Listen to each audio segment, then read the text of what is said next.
do you have?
Good morning, everybody, and welcome to the meeting of the State Election Board on June 20th, 2023. I will say I came up here and in my place were some papers, the first of which was entitled Tax Incentive Review Panel. And I know that this is a dynamic process and things are happening that are added to our agenda all the time, but I had not heard about the Tax Incentive Review Panel, which I've been told has nothing to do with me. So we will start with the order of business today. And we will begin with an invocation given by Mr. Mashburn. Go with me, please. Heavenly Father, we praise your name and worship your holiness. Grant us wisdom, grant us courage. Bless those in attendance as we work together to achieve benefits for the citizens of Georgia. Amen. Amen. And Sarah, if you will lead us in the pledge, please. Please rise. I pledge allegiance to the flag of the United States of America and to the republic for which it stands, one nation, under God, indivisible, with liberty and justice for all.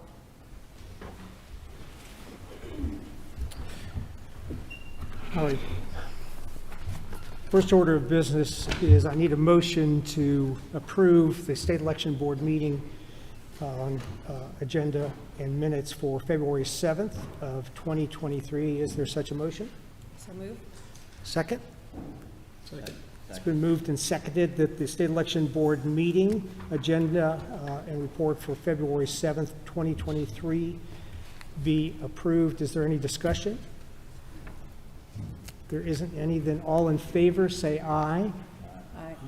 Opposed, no. The decision is unanimous. Let's turn to, and there's one administrative thing that I wanted to announce about tomorrow, which is, you can either consider it a separate meeting or a continuation of today's meeting, but tomorrow, after we consider the petitions that have been filed, I have asked the Secretary of State's office and its the people that are most knowledgeable about this to do something which I need. And based upon emails that I've received over the past several days, I think it's something that everybody needs. There's been this referral generally to concern about the update to the Dominion Systems machines being held off until 2025. That's a decision that was made by the Secretary of State. As I've gotten questions about that, I realized one thing: I did not know what exactly the update was. I didn't know what it did. I didn't know what it addressed. Everybody just refers to it as the update.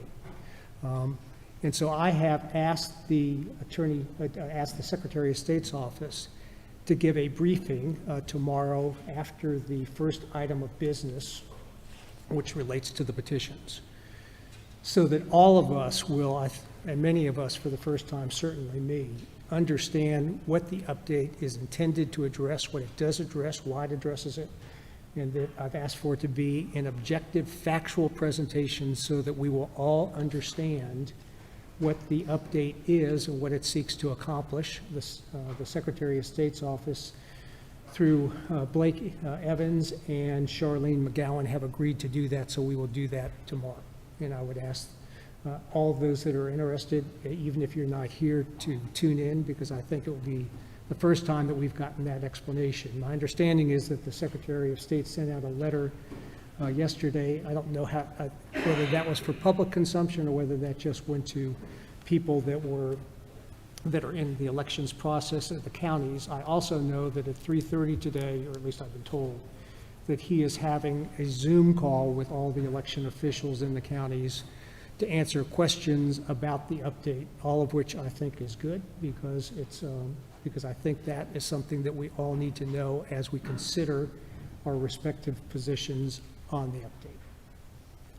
So that's the other administrative announcement, with one final exception. I this morning granted postponement of case number 2022-205, Fulton County vote buying, which is in the section of the agenda regarding violation cases recommended for letters of instruction or referral to the Attorney General's office. The Secretary of State's office and the State Attorney General's office have asked for time to consider the representation of the respondent in that case and whether or not there is or is not a conflict, and I have granted the postponement, so that will not be heard today. So with that, I want to turn to the matter of the Fulton County Performance Review Report. This has a longer history than I do on the board, but it has a history that is long. These are matters that were brought up and required upon the request of the Fulton County delegation to do a performance review of the conduct and performance of the Fulton County Elections Board following the 2020 election. We have received the performance review report that was issued by Mr. Germany, Mr. Day, and Mr. Kittle. That is on the website for those of you that wanted to read that. There was a response by the county that we received and have considered. At the county's request, knowing that we were going to have a hearing, they asked for the board members to forecast to them any questions that they had, and we submitted those to Fulton County, to which they have now responded. So we have a number of different facts and arguments that have been presented to us, some opinions expressed in the Fulton County on the Performance Review Board by the members of the review board. And today is a chance for Fulton County, if they want to add something further to the record that they have submitted to us, they can. And I've asked Mr. Tyler, who represents the Fulton County Board, to be present to answer questions that board members might have. And I've also asked for members of the board to be here, and for one member, the executive director of the staff, to be here. And so thank you, Ms. Bullard, for being here. Thank you. I know that you probably don't want to be here, but you are. Ms. Williams, and the chair, I guess chair appointed elect, who will become the chair of the board, I guess on July 1st, is that right? And that's Ms. Perkins Hooker. So thank you for being with us. And so at this point, I think I'm going to turn it over to you, Mr. Tyler. Thank you very much, Judge Duffy, members of the State Election Board. And do you have a microphone in front of you? What, is there a number at your seat? Are you seat 6? Let's pretend. Now I think it's on. There we go. Thank you. Good morning, Judge Duffy, members of the State Election Board. My name is Michael Tyler. I'm with the law firm of Kilpatrick Townsend. Along with my law partner, Ron Rader, we're here to represent the Fulton County Board of Registration and You Elections. might want to hold that up. We have with us, as the judge indicated, Kathy Woolard, who is the current chair of the BRE.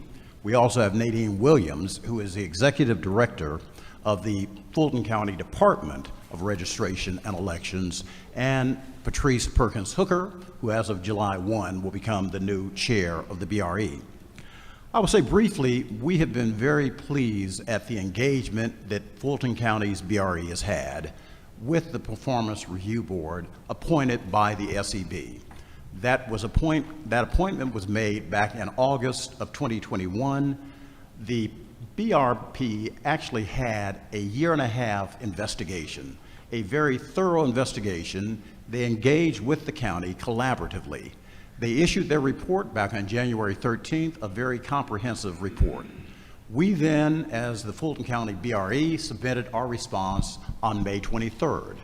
We were pleased to be allowed to do that. We attended the hearing on February 7th. We certainly were pleased at the engagement of this board with the Performance Review Board. All the questions that were asked then, it was our hope and our expectation that the board would resolve the matter at that particular time. The board, however, asked us to give our report, our response to the report, which again we did on May 23rd. We followed up when we were asked to come before this board at the next meeting. We did in fact ask for an opportunity to respond to any questions that any of you might have. We were pleased to receive your written questions in advance, and we did disseminate our responses there too. So we are very pleased at the level of engagement. This has been a very long-standing process, one that has gone on, as I said, for over a year and a half. We certainly are confident that this board at this point, having received a very favorable report from the Performance Review Board, we are hopeful, we have every expectation that based upon that comprehensive report, based upon the response that we have provided, both in terms of the response on May 23rd, as well as the response to all the questions that you had of us, and based upon the additional responses that we are totally prepared to give you today, it is our hope, it is our expectation that this board will see fit to follow the recommendation of your very own Performance Review Board, which found, as you know, that Fulton County's Board of Registration and Elections has made significant progress over the course of the past 2 years, and that it is fully engaged in driving those improvements that have been demonstrated, and that in fact it would be detrimental to remove that board. So it is our hope, it is our expectation that this board will now see fit to adopt that recommendation, to adopt that report, to adopt what we believe is the only fair, the only right thing to do, and that is to close out this case. We are totally committed. We have demonstrated the improvement. We have put in place mechanisms, infrastructure to sustain that improvement, and we intend to do so. So at this point, I wanted to say, Your Honor, Judge Duffy, what we would like to do is to basically have the questions that any member has. Primarily, Ms. Woolard in her capacity, as well as Ms. Williams in her capacity, are the ones who have the most knowledge about the processes, the historical context, as well as the future plans and the current plans of the Fulton County BRE. So we'll entertain any and every question. What we'd like to do, though, is to begin with an opening statement, very, very brief, by Ms. Woolard. I'll disseminate a written version of this, but we'll turn it over to her.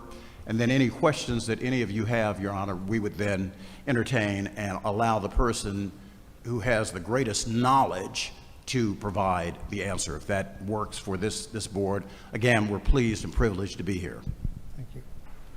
I'll turn it over to Ms. Woolard. Do you have a separate microphone?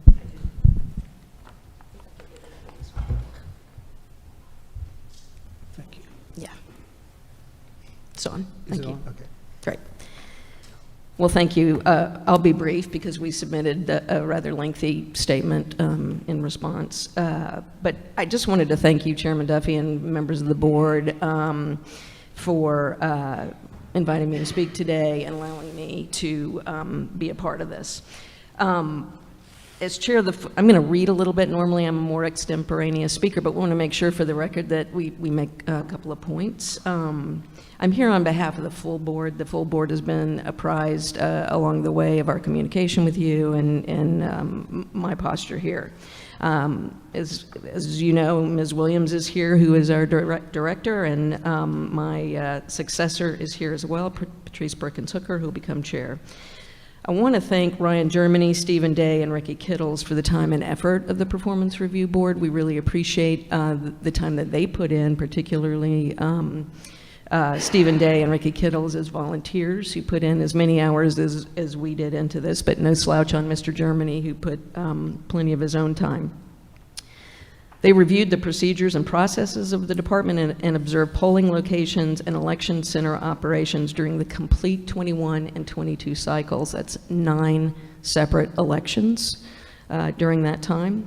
I want to thank the Carter Center for its report. We were asked by the Performance Review Board if we would be amenable to having the Carter Center observe, and to that, of course, in keeping with our posture of cooperating in everything, we were happy to invite them to do that. Their report and observations during 2022 were very helpful, and then Seven Hills Strategy for its observations of the 2020 general election and runoff election. In all of the reviews, in all of the elections in which we all participated, none of the reviews and reports found any violations of the Fulton County Department of Registration and Elections or the Board of Registration and Elections.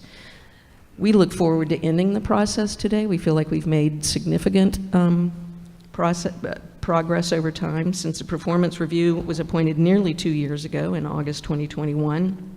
We've participated in multiple meetings, submitted tons of documents, facilitated many inspections, and have been open and transparent about our plans and our performance. And I'll take a little bit of liberty to say I want to thank the members of the board. We have a bipartisan board, and I think, I've been in politics for a long time, and I've sort of been proud of, I think, a record of being bipartisan and fair. And what is probably my happiest achievement about this board is that we have been unanimous on virtually every decision. I think in 2 years, possibly there have been 2 or 3 votes where somebody felt like they had to vote differently. That's a significant achievement in a time of partisan discord, and I think it's one of the things that has led us to make so much progress over the 2 years. As I mentioned, the Performance Review Board did not cite any violations during the last 2 elections, but we continue to address any concerns anyone might raise and to try to answer questions that anyone might have. But those concerns don't constitute any violations of the election code. Mr. Chairman, I just want to thank you all again for the opportunity to speak. We welcome any further questions and look forward to seeing a vote to end the matter today. Thank you. Before we open it to questions, I want to frame the discussion.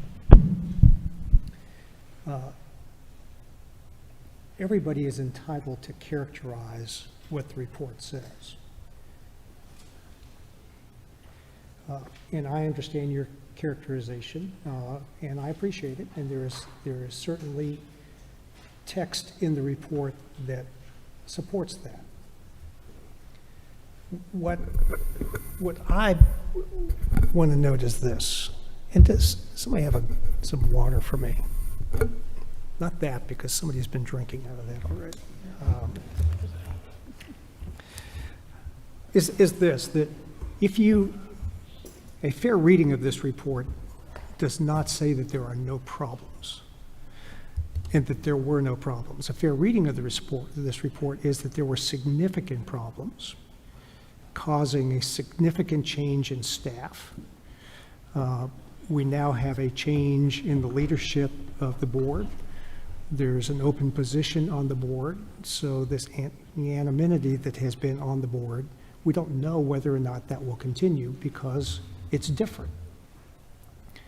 You have gone through a number of election cycles, but you will not have encountered an election cycle like you will in 2024. The election cycle in 2024, my prediction is, will be just what happened in 2020, or at least it has the potential for that. So my concern is between now and 2024, what about the other comments within the report that say that there have been significant changes, mainly, I think, to overcome the systemic problems and the cultural problems that occurred in 2020? But there are, at least in the conclusions and recommendations, the following statements. Training processes and procedures and overall organization have been improved as well, but the first part is what you cite, I'll cite the second part, but those things need further improvement to ensure readiness and success in the 2024 election. And that's the opinion of somebody who's been involved in the actual election process for years. Second, the county's manager office in Fulton County has continued to be involved in planning, strategizing, and preparing for upcoming elections, which has positively contributed to the improved execution of elections. Third, director, staff level staff and the Fulton County Board of Elections needs to ensure that staff has the necessary tools and guidance to ensure best practices and compliance. Next, the existence of the performance review helped incentivize Fulton County to make improvements to their elections, which doesn't surprise me that when under scrutiny that people do in fact change. But it took an enormous amount of donated work, and it's difficult to see how it is a sustainable process that can continue to positively influence election administration in Georgia without some reforms. A positive, proactive, and periodic review process, appropriately funded, designed to support and assist all counties with election improvements, could be more effective than the performance review process in its current iteration. That is a statement, and I think an opinion of the members of the panel, that there isn't in place a system by which Fulton County and other counties that have problems can sustain their performance or improve their performance, going back to the first comment, which is that there has to be an assurance of readiness and success in the 2024 election. And then finally, while the Performance Review Board has seen improvement in Fulton County elections since the 2020 election, further improvement is still needed to ensure readiness for the 2024 presidential election cycle. Presidential election cycles see more voters than midterms, and that was, and we know the midterms, while I think it's fair to say that because of the result, there was less controversy and less complaints about it. When you have a close result like 2020, the circumstances and the ability to contend with those and reach the highest level of readiness and preparation are necessary. Georgia will be a competitive state in next year's elections, so election preparation needs to recognize that Fulton County's actions, and all counties for that matter, will be heavily scrutinized by political parties, campaigns, candidates, and activist groups. To ensure successful execution of the 2024 election, Fulton County should continue the improvements it has already embarked on and prioritize the areas for improvement noted in this report. So I think that the issue for me personally is what can be put in place that meets the requirement and the opinion of the panel that there has to be something in place to ensure that the corrections that were made from the performance in the 2020 election, the improvements that have been put in place in order to achieve that the further improvements that the people in this report who had no axe to bear with anybody, and I think their sole intent was to try to help us and to help those people that are reviewing their report to find a way in which what has happened, the improvement process, is sustained, and that we are prepared for what they predict will be a very difficult election in 2024. So that's what I want to frame. I'll have some more comments and some ideas on how to do that.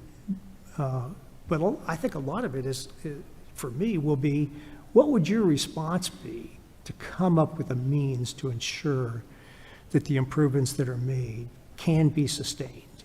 And I will say, Stephen Day,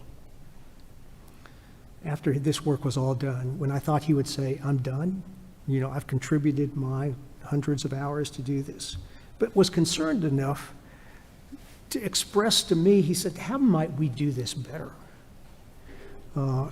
And what we are looking for, at least what I'm looking for, we'll hear from the other members in a second, but what I am looking for is a process to ensure that the progress that was made would be continued, that those additional things that need to be put into place, and to help, in fact, new people on the board, including its new leadership, to do that. To Ms. Perkins Hooker, let me tell you this. I know you're a lawyer, and you served as a lawyer to the board. I was a lawyer until I got into this job. I'm still a lawyer, but this is totally different than anything I've experienced in my professional life.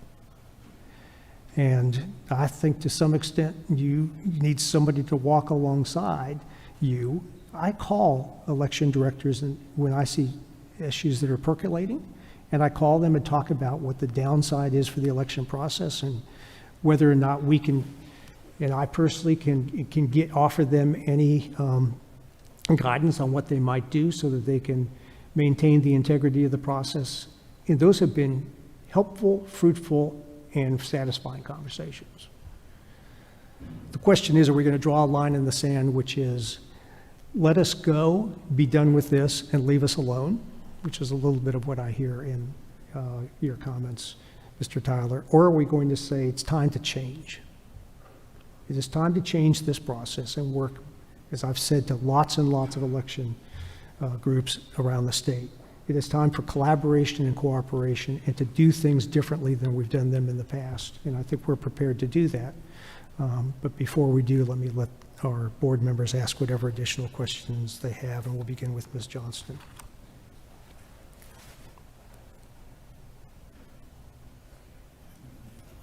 Oh, well, people can ask questions. I'm going to just go down the road, beginning with Dr. Johnston.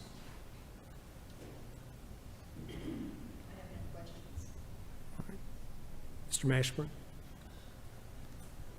I have no questions. Ms. Gazelle?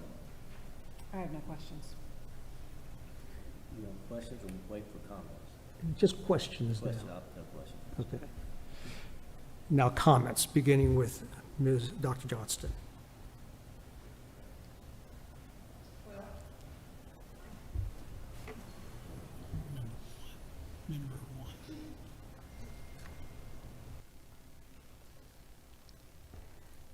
So far, I'm only 80% compliant with my duties to make sure that people have their. Now I'm only 60% compliant. All right. So bear with me as I try to manipulate these speakers. I think, on. Well, three things. I want to thank the Performance Review Board, the members for serving in this capacity. I'm grateful for their willingness to take on the assignment.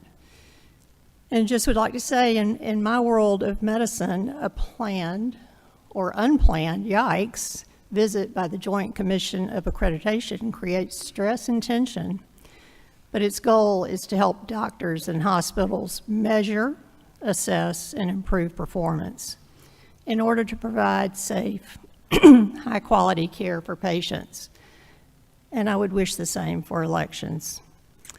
I also want to express my thanks to Mr. Tyler, Ms. Woolard, Ms. Williams for responding to the report and the State Election Board questions. The kind words spoken by Misters Germany, Kittle, and Day during their report of the review are encouraging. Since this is a first time for a performance review report that has been requested and performed, just a reminder that the scope as written in the SB 202 legislation describes it as broad, a thorough and complete investigation and evaluation.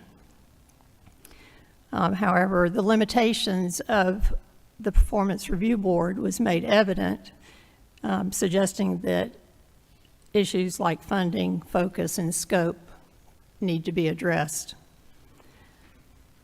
As Ms. Gazal said in August of 21, at the time of the creation of this board, any election office has two goals: to ensure that every eligible voter can access their ballot, cast it by the method of their choosing, and those ballots are counted accurately and transparently in such a way that assures the public that they can have trust in the outcome.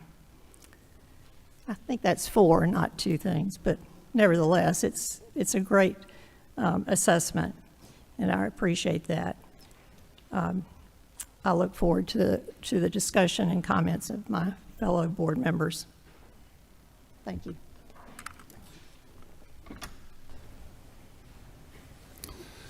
Mr. Mashburn. Thank you, Judge Duffy.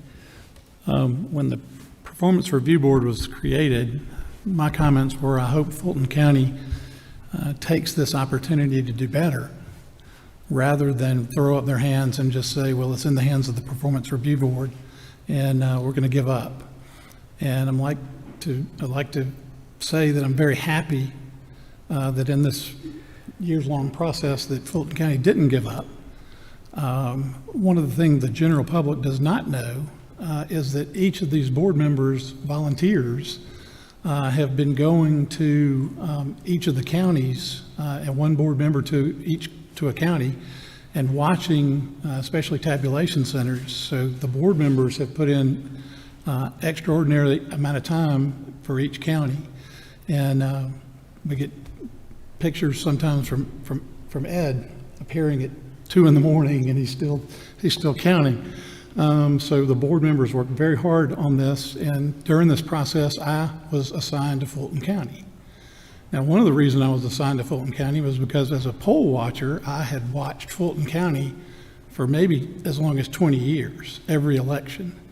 And so one of the things that I saw is remarkable change and improvement during the process. And so for that, I extend a hearty appreciation and congratulations to Kathy Woolard for all her hard work. Now, one of the things that Fulton County has always dealt with, and I had friends on the board of Fulton County elections, and while we're down at the tabulation center, we'll talk, and I'll say, what are y'all doing about this? And there's like, they won't listen to us. And this was a board member. So to hear the report today that the board is now moving unanimously is a substantial improvement and a remarkable improvement. I think the process has been very good and thorough, and everybody took their time. There was a lot of talking on the television and on the internet that this was a rash power play to take over Fulton County on a partisan basis. And I think everybody involved in this process proved that they were dedicated to making the experience of the voter and the results being trustworthy as their primary goal. So I think everybody acted toward that goal, and I think the talking heads were wrong. And so with that, I'll turn it over to my fellow board members for their comments. Thank you, Mr. Mashburn. Ms. Gazelle?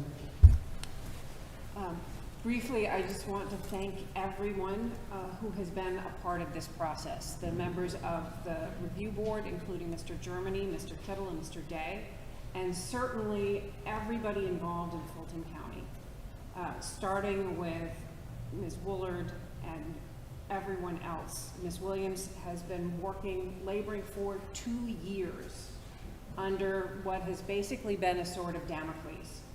Not knowing what this process would look like, how it would end. I'm exceedingly grateful for all of the work that everyone has put into this. And Ms. Perkins Hooker, I believe that you have the great good fortune of inheriting a much improved body and a much improved, with a great deal more confidence in it. It's been an enormous amount of work. I hope that if there are legislators or legislative staff who are either watching or taking note of this, that they understand a 2-year process is really not sustainable.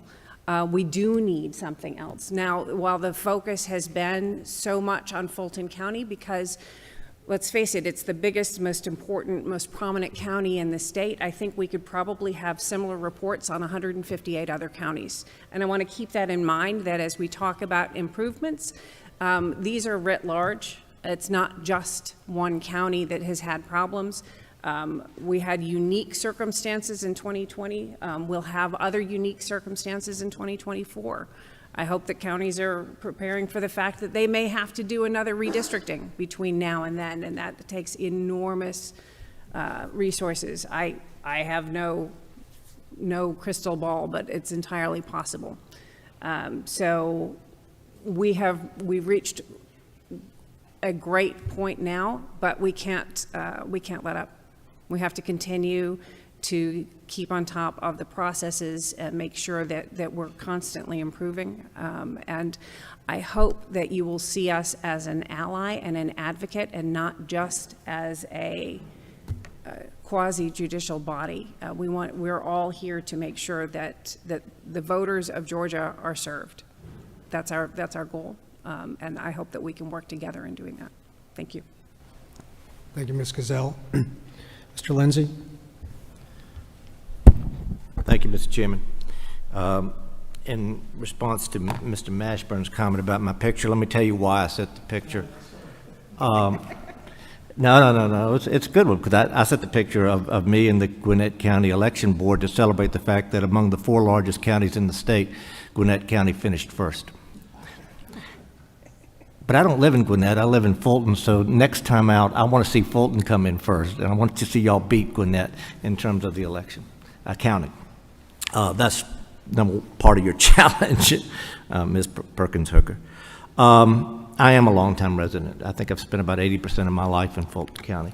So, I am particularly gratified by the report and gratified by the county's cooperation with the investigation, and appreciative of the efforts that was undertaken by everyone involved in the investigation. And I also recognize that Fulton County has a lot of challenges. I mean, it is a county, if I remember correctly, that's over 70 miles long. That is the largest county in the state. And so you're going to have a lot more focus on you than maybe some of the other ones do. And that's a good thing, quite frankly, given the fact that you hold such an important role in any type election, whether tight election. And there will be a tight election, and according to everyone who's predicting one in 2024. And overall, the state will have a target on its back. and we need to work with everyone. As y'all hopefully have noticed, this board, underneath the leadership of Chairman Duffy, is much more proactive than perhaps it has been in the past in terms of being collaborative with counties and with those that are on the front line, seeking not only to tell you where you went wrong, but to also encourage what can be done to make things better, and to try to be your mouthpiece with either the state election, with either the Secretary of State or with the General Assembly in terms of what needs to be done in terms of making our election process better and more fair.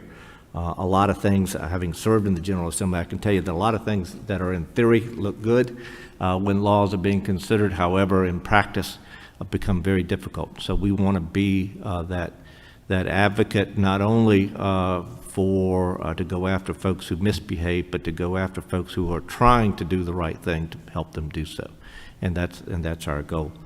I have, as the other board members have expressed, been encouraged by the progress that's been made by Chairman Willard. And I know from a long time Ms. Perkins Hooker, and I know that while you're picking up a board that's in a process in Fulton County that's better than the one that Ms. Willard was handed, you are nevertheless going to be facing a lot of challenges, as was expressed by the report that said that certain things need to be done and continue to need to be done to make things even better, particularly as we face the challenges in 2024. So with, those are basically my main points that I want to make, is that, and I recognize the difficulty that the county board members have. I actually served on the Fulton County Election Board in 2002, 2003. No, actually 2003, 2004. So I am aware of the challenges that you face, and I hope that this will open and continue to open a dialogue between this board and the county board, and let us be not only folks who can tell you how to, where you perhaps have done some things wrong, but also y'all tell us how you can do your job better, and let us be your advocate with those various entities that I've discussed earlier. And with that, Mr. Chairman, I thank you. And I thank the board members and wish Ms. Patrice Hooker all the luck in the world. Perkins Hooker, sorry. Let me make my comments.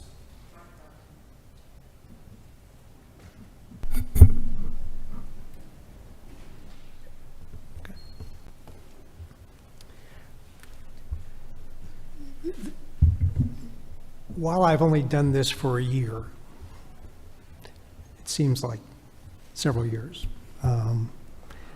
I've learned this, that the board has been too reactive.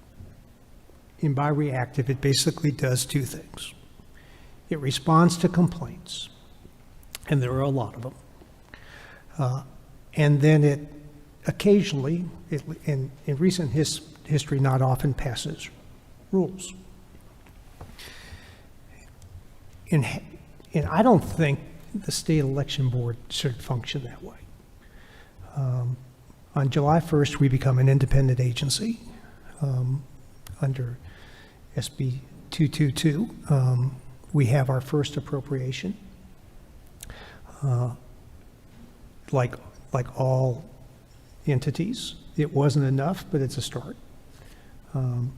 But it gives us what I had requested at the very beginning of my tenure, was independence and adequate resources, and we are on that track in a way that we weren't able to a year ago.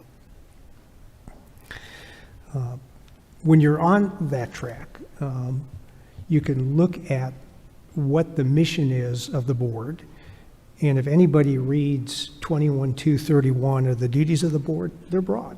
They're very broad. And it's certainly more than just making rules and hearing complaints. This process, and I'll tell you a little bit about this process has taken way too long because of lack of resources, and to ask two willing members of the election system to donate their time to help. And they did that, I think, and they did that well. I think that the two most important lines in this report that they issued are the members, Stephen Day and Ricky Kittle. And when Ricky Kittle spoke at our meeting in Macon, he said, I only have about 5 minutes worth of comments. And 45 minutes later, I think we were the beneficiary of why he did what he did and why Stephen Day did what he did. And it was all geared towards trying to give us input on the imperfections in the system. And the imperfections are that when you pass a piece of legislation, when you take authority under that legislation, and I've been a judge for a long time, people draw lines and they say, let's go back to what we're required to do and what we're not required to do, rather than saying, what should we do? And how can we do that, not just alone, but with others?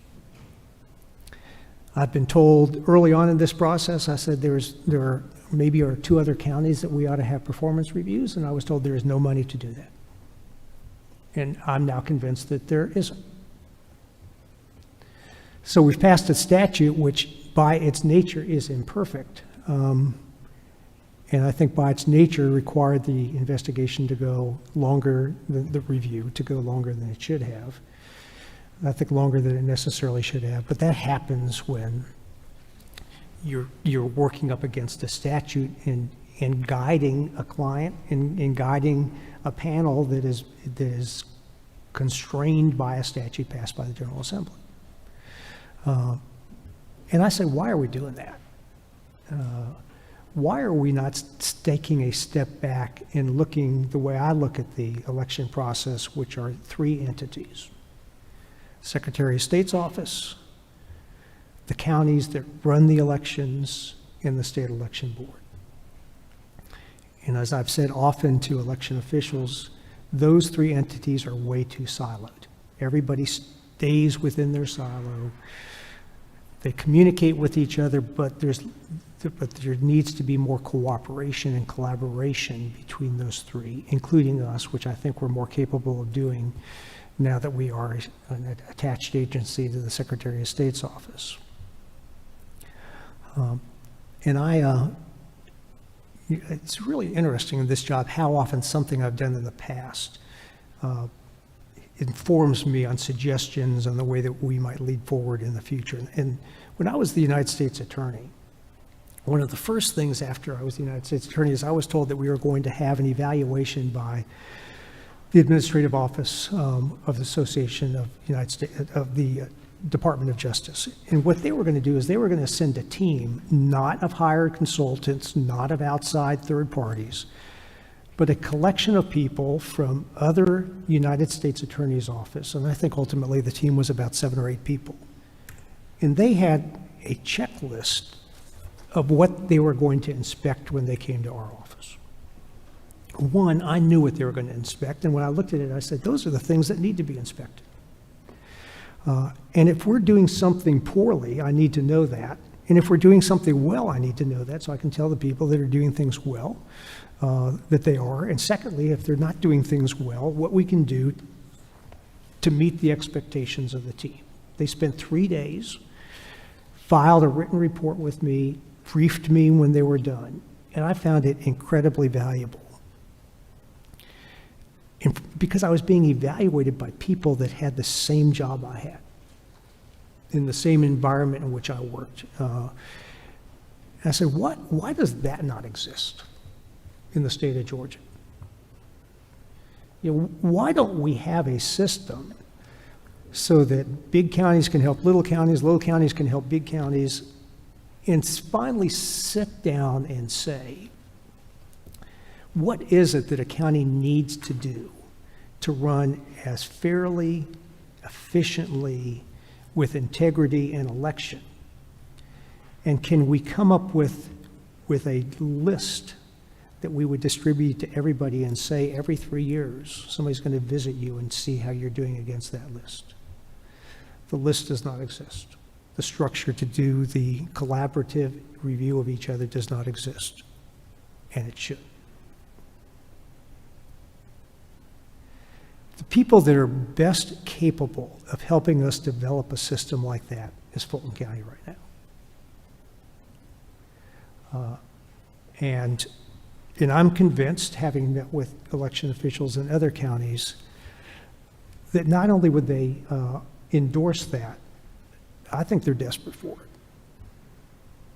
Rather than everybody doing their own thing, when somebody comes in that is doing the job that you're doing and says, I've looked at the way that you're doing it, and what you're doing is inefficient, it's not cost effective, or it's wrong. And my invitation to the county is that they would partner with the board to develop that system.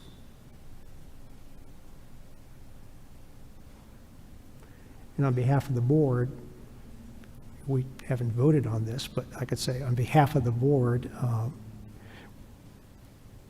in hopes that they would support this, that we would in fact engage in that process with you.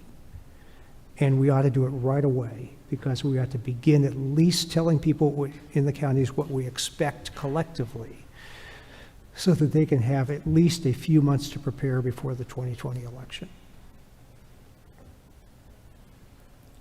And I don't know if anybody else in the country is doing this, and frankly, I don't care. If this is what makes our system better, and we are willing to devote the time to do that, then we should. Because we owe that to every citizen in the state. It makes me weary to know people to have people that I trust and that are friends of mine say they don't know if they trust the system anymore. And I think we have a collective duty to change that. But there has to be a step in that direction, and it has to be a step different than the steps we've taken in the past.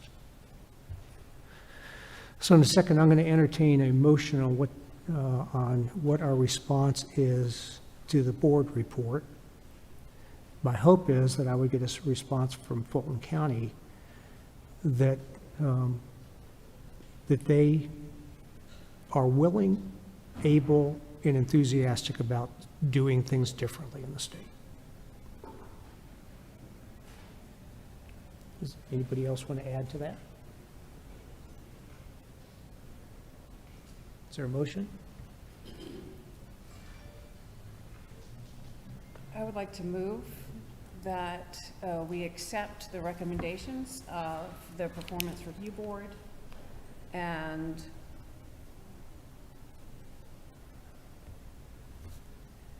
choose not to leave the board in place. You said choose not to leave the board? No. We allow the Fulton County Superintendent to continue to do the work and to continue to make the improvements that they have been doing.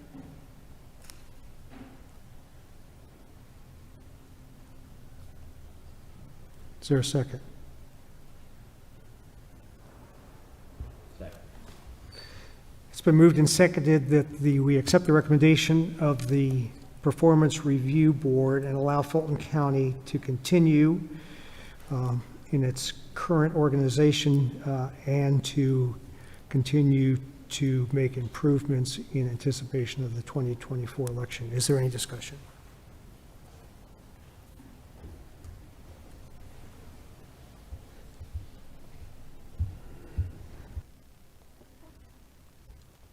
What I would hope to see is measures, assessments, and improvement. Three things. Measures or metrics that can be assessed and can be improved upon, and then can be demonstrated to show sustainable improvement.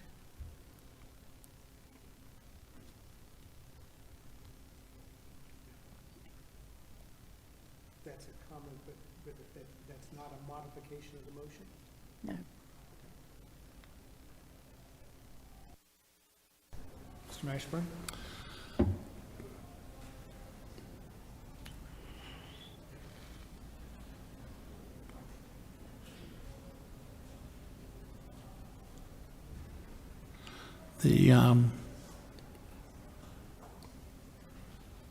The reason I'm inclined to support this motion, and will be voting in favor of the motion that's been moved and seconded, is that the issue that related to Fulton County,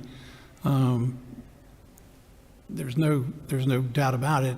Fulton County was challenged in this area for a long time, and the answer was we can't do better. We're doing the best we can. We can't do any better. And so now I'm convinced that there is a standard that Fulton County itself has set that is the standard that they've shown what they can do. And so now it's not we can't do better, it's we've got to keep doing what we did while people were watching us very closely. And so the ultimate decision point in my mind that is going to guide my vote is that the question of will one result or another benefit the voters of Fulton County, who I believe have been benefited greatly through this process and the improvements that this process has brought about. And so the people who even raised this for Fulton County in the first place, the legislators, should be commended because they brought about change that nobody thought could happen. And so, thanks to them for starting it. But will it benefit the voters of Fulton and the rest of the state? In that, does the rest of the state trust the results coming out of Fulton? So it's not just the voters of Fulton who have been benefited by this process, but the rest of the state has got a very intense interest in what happens because it impacts their elections as well as the results need to be trustworthy. So that will explain my vote of why I'm in favor of this motion. Thank you. Ms. Gazelle? I made the motion, so I made the motion, so I have nothing further other than to call the question. Mr. Lindsay has. The only thing I would add to what Mr. Mashburn and the others have said is that, the bottom line is, I say this is Once again, not only a member of the State Election Board, but as a resident of Fulton County, I'm looking for an accurate, fair, transparent election process that the voters can have confidence in the outcome.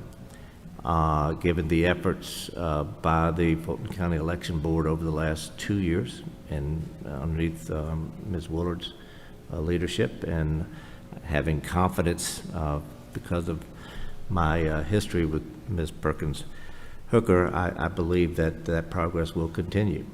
And I thank you all for serving. I want everyone to remember that these boards are voluntary, by the way. And that, and as part of it, I recognize, and I think our board recognizes, that we have a responsibility to assist you in that process. And for that reason, Mr. Chairman, is why I seconded the motion and why we vote in favor of it. Okay, the motion is to accept the recommendation of the Performance Review Board and allow the current structure of the administrator of Fulton County to remain in place and continue their work and to make further improvements in the election process in Fulton County. All those in favor say aye. Aye. Opposed, no. The motion is unanimous. Now, before you leave, I'd like to know what your reaction is. Probably Ms. Williams, you might be the best. To your reaction that whether or not you would agree to partner with the board to set up a system of review for all counties. Maybe I don't know who your boss is. I guess your boss is technically Ms. Willard, but you're about to have a new boss. So whomever wants to answer that question.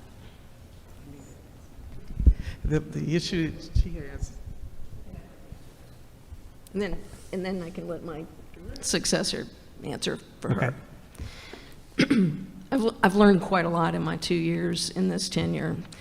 And I was at the January meeting in Macon thinking that we would be at this point in January. So I'm glad to finally be at this point. But what I have observed in the last 2 years especially with new legislation coming down from the General Assembly that has imposed new requirements on us and other kinds of things, is that we have to be very, very careful to preserve the ability of election boards and staff to do the work they need to do to prepare for elections and run those elections. Any additional effort that we have to make puts anyone at risk of not paying, not following the ball when they need to follow the ball. If I were to be able to give you some suggestions, well, I'm going to give you some suggestions of where I think you might be helpful to all of us in the 159 counties, is to have a discussion with staff and boards from the 159 counties about where we could use your assistance.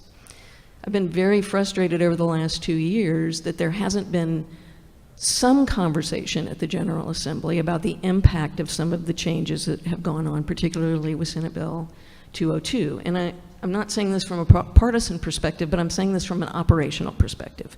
When you put into place new requirements, sometimes not well written, and you have 159 counties trying to figure out what was meant and to comply, it creates additional burden and it creates additional cost.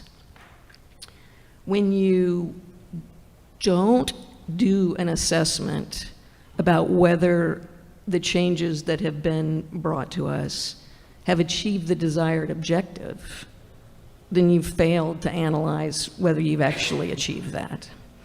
So I think there's a broader conversation to be had with all of the counties, but I personally think to make it the responsibility of Fulton County to come up with that is not appropriate, because it doesn't account for what is useful to smaller counties. We have 165,000 voters. We have a county, as you mentioned, Mr. Lindsay, that's 70 miles long. We have extreme logistics requirements that are very, very different than a county that might be somewhere else, but might be more similar to the 4 or 5 metro counties that are equally large that could participate in a process like this and bring points of view that we might not have because of our focus on our needs. So what I would say in answer to will we partner, of course we will always partner. We will always be open and transparent. We welcome people coming to observe our elections and our processes. But for us to be the focus of that, I don't think is appropriate, and I think we'd prefer not to do that. But we would hope that as you go about figuring out what your agency will be embarking on, that this will be a collaborative process involving election administrators from across the state. Well, I think you misunderstood what I said. Maybe I did. Yeah. Why don't you clarify? And because if I said that, I didn't mean to say that. It's not that you're going to be under any specific set of conditions that what might be set through whatever process we have. But I've had these discussions with other counties already. What's missing is a comprehensive approach for all counties to come up with those things. There are certain things that all counties have to do. And there are certain things that are harder to do in a big county than a small county. And my mother used to say, because she had a broken nose, I never got it fixed. She said, my nose may look like a turnip, but I didn't come over on the truck yesterday. That I know that there's differences. I'm not asking you to be the sole focus of this. I'm asking there to do what I've proposed to the counties, which is that we have working groups to develop comprehensive systems that would guide counties and allow for the chance to review and have feedback. So if you think I'm just imposing something on you, then you have really misunderstood me. You mentioned nothing about working groups or working with other counties, so my assumption was that you meant entirely Fulton County. Thank you for the clarification. You're welcome. Let's see, year number. Probably 3. 10? 3, wherever this is live. Chairman, we don't have a board to speak to at this point in time, but as of July 1, I know as the incoming chairman at that time, I have no problem whatsoever proposing to our board that we work in conjunction with the SCB to help work with other counties to develop, I guess, that checklist that you indicated that was used in the Attorney General's office review, because it's needed. This is all new territory, new grounds. Fulton County has been paving the way, and we do need to be engaged collectively to address the problems that are in the law, the confusion that is in the law, and develop that checklist that I think Dr. Johnson mentioned that has metrics and some things that we can analyze and assess uniformly. And that's what I am willing to propose to the new board. Have no objections to that concept, and that may get us across the threshold with the challenges that have just besieged us. Despite the fact we had no violations, it's still very hard to navigate through this law, and I would appreciate the SCB's assistance with that. And I appreciate your willingness to embark on this new process. Anything else from Mr. Tyler? Anything else you want to say, or? Again, just like to thank the board for the decision made and for your deliberation. Again, would like to thank the members of the Performance Review Board. The collaboration that we had with them was very instructive and very productive. So thank you for your decision. Thank you for your participation. Before we go on to the next topic, I want to note this. Chairman Pitts, I think that's you, isn't it? I just want to tell a story about Chairman Pitts and about being a responsible citizen and a responsible elected official. You won't remember this. Years ago, when we were attending St. John United Methodist Church, you showed up at our service one day. And we had a really short conversation. I welcomed you and just asked, how did you decide to attend? And while I can't remember exactly what you said this. I don't have any agenda. I go to church, I worship with other people, and I want to worship with the people who elected me. And I thought that was one of the guiding principles about serving in a public office, which is that your presence among the people to whom you are responsible and who you are trying to serve, sometimes I think is more important than your policy. And I just want to thank you for standing as an example for me many years ago, and I've taken it to heart. Thank you. All right, so we then conclude this portion of the meeting, and we will move to investigative reports. Thank you for coming, and go and do good work in the future. I look forward to working with you, Ms. Perkins-Hurry.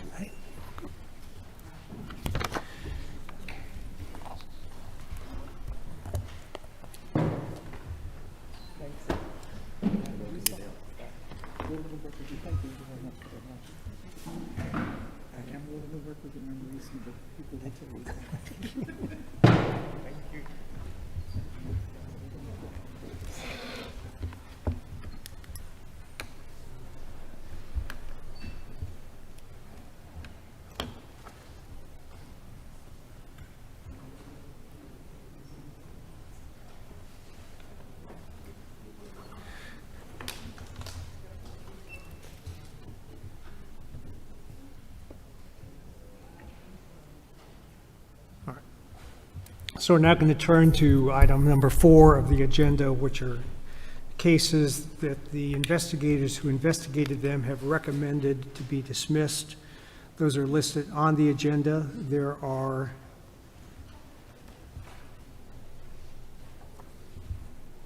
9 of them, is that right? And because of their recommendation, and because we have all read these reports, we've had a chance to look at what the investigation provided and what the facts were. I'll begin by saying, is there anybody within this group of cases recommended to be dismissed on the agenda that would like to that they would like to discuss individually? Yes, Mr. Chairman. All right. And which one would you? The first one, 2020-059. All right. The So, only thing we want to discuss separately is that, And I do agree that the issue should be dismissed, but this is a request to my chair. I would like to ask, because of what the particular poll worker has gone through, 2 poll workers have gone through with certain false claims, I would like to ask that you as the chair write a letter to them affirmatively telling them that the matter has been dismissed, should the board so vote, just so they can have that. Which we don't normally do, but I think that would be nice things for us to do. That's simply as a request. and Alex, if you would make a note that that request has been made so that if it is in fact dismissed, that you will remind me to write that letter, I will. So if not, if there's nobody that wants to discuss any of these individually, or, Mr. Chairman, the election supervisor for Spalding County, I'm sorry, I'm Stephanie Wyndham, I'm the county attorney for Spalding County, but the election supervisor for Spalding County would like to address the board regarding the Spalding County matter in this group. and what is the Spalding County matter would be 22-236, Yes, sir. which is tab number 9.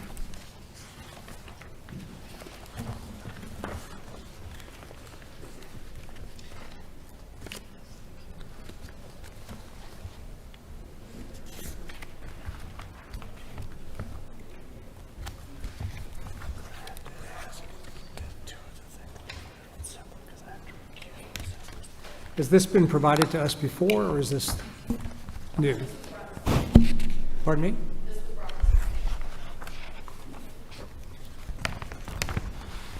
Well, give us a second to review this. I haven't had a chance to read it. And Mr. Chairman, while you're reviewing, let me also add that there are 2 items that I would ask that the board vote on separately, simply because I need to recuse myself from them because of my. Okay, my and what are firm's. those? Those would be 2021-19 and 2021-106, because of my firm's activities, there may be a conflict of interest, and so So you're recusing yourself from those 2. And From just- those 2. I just want to, for that reason, I would ask that you vote to dismiss those 2 separately without my participation. Well, let's, if we're going to, so that the record is clear, let's do this. Let's take them one at a time. Is there a motion to dismiss case number 2020-059 Fulton County poll worker fraud? I so move. Is there a second? Second. It's been moved and seconded that case number 2020-059 be dismissed. Is there, and it's been seconded. Is there any discussion? There not being any, all those in favor say aye. Opposed, no. The case is dismissed. The next is case number 2020-203. Is there a motion to dismiss that case?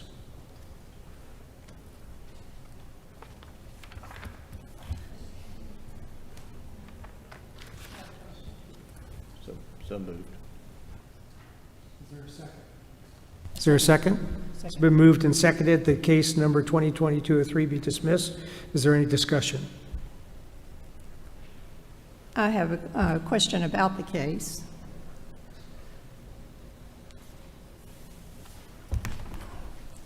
Mr. Chairman, my question is, in complaint number 1,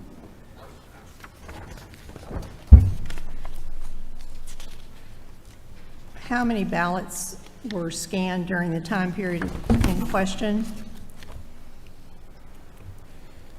Do we have an investigator that has that information?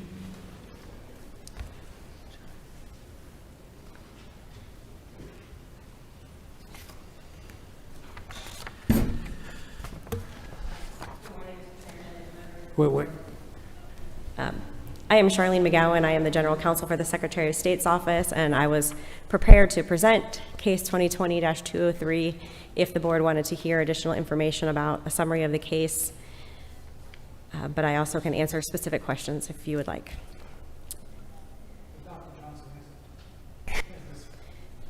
as a specific question. Can you answer that? Can you state your question again, please?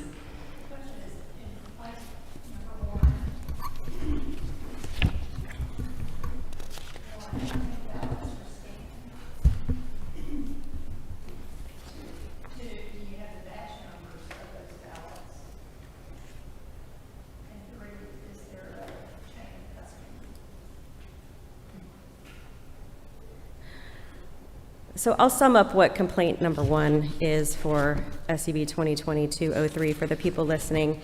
This was a complaint that was submitted by 4 poll watchers who were present at the tabulation center at State Farm Arena on election night on November 3rd, 2020. Those poll watchers all complained that they were not able to adequately view the tabulation process at the tabulation center at State Farm Arena, and then it claimed that they were told to leave by election workers before the tabulation ended on election night. This also addresses some of the complaints that were made in 2020-059, that after the poll watchers left, that some of the election workers removed alleged suitcases of ballots that had been hidden underneath tables and began scanning them. So if you could clarify for me, when you're talking about how many ballots were scanned, what are you talking about, a particular time period? Because this was the tabulation center and they were processing ballots all day long that day. So from the time of this allegation, from the time that the ballot boxes were opened at 11 p.m. and resealed at 1:89, is there a record of how many ballots were scanned on the ICC scanner? There would be scanner logs that would show that. That was not a part of this particular investigation, though, because that was not part of the complaint. The complaint was whether whether or not election workers had done anything unlawful by scanning those particular ballot bins, and the investigation did determine that those were lawful ballots that were put in ballot bins, and the election workers that were there that night were simply doing their jobs and properly scanning ballots. And complaint number 2.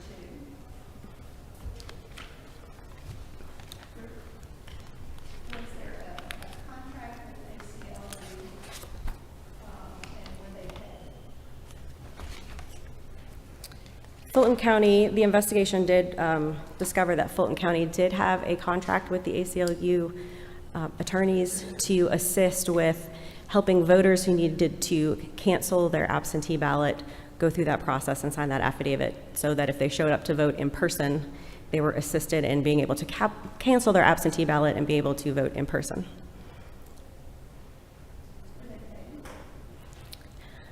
I do not know. The finding of the investigation was that there was nothing unlawful about that particular arrangement.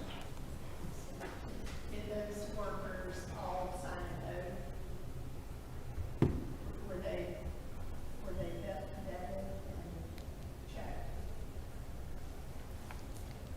As an election worker would be? Yes, they were sworn in as deputy registrars.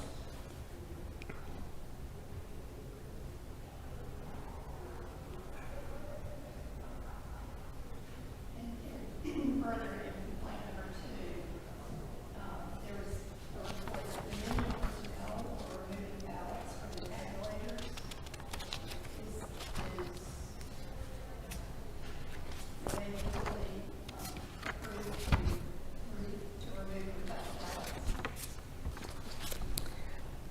That particular part of the investigation determined, first of all, our investigators interviewed all of the witnesses that were present there that day at the Georgia World Congress Center where the tabulators were being received. So there were Dominion personnel that were involved in the transport and receipt of that. I believe the investigation confirmed that those people, anyone that was involved with touching the ballots, was properly sworn.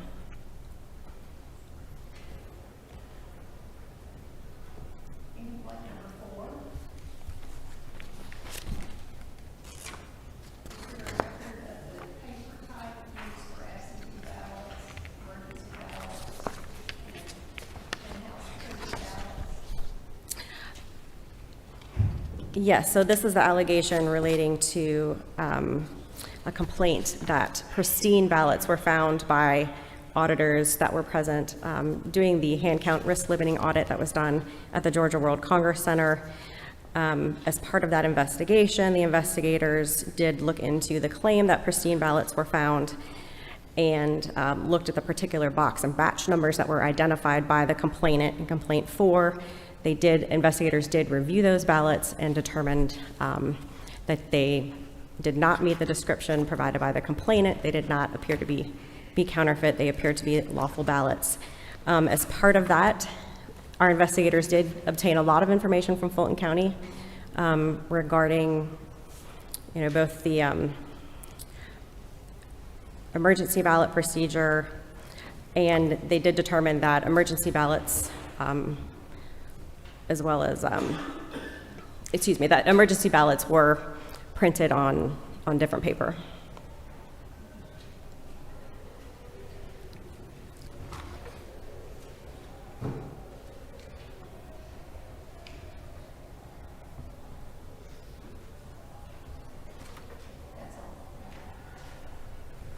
Any other discussion?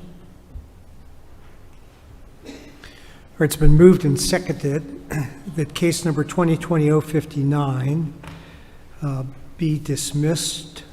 All those in favor say aye. Aye. Opposed, no. Vote is unanimous. We will now move on to 2203, Fulton County tabulation and audit issues. Is there a motion to dismiss it?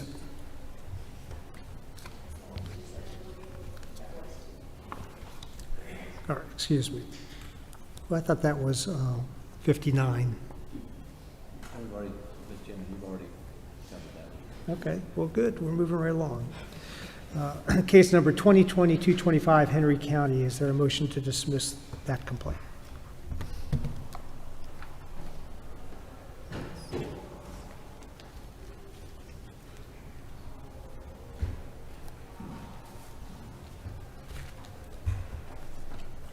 I so move. Is there a second?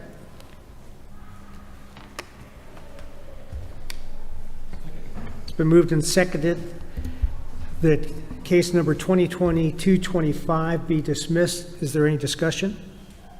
Yep.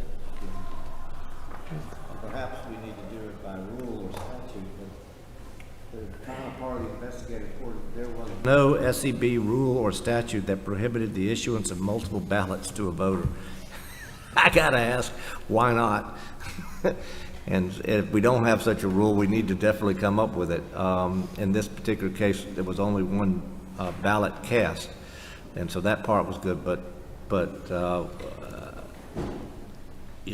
I'm simply just making a comment here, Mr. Chairman. I don't oppose the dismissal, but we certainly need to look into whether or not there needs to be a rule or suggest a statute to the General Assembly that only one ballot get issued. Ms. Gazelle? I'm not sure that there's anybody here who can answer this question, but I had a note whether or not the Jarvis system has a safeguard against exactly that.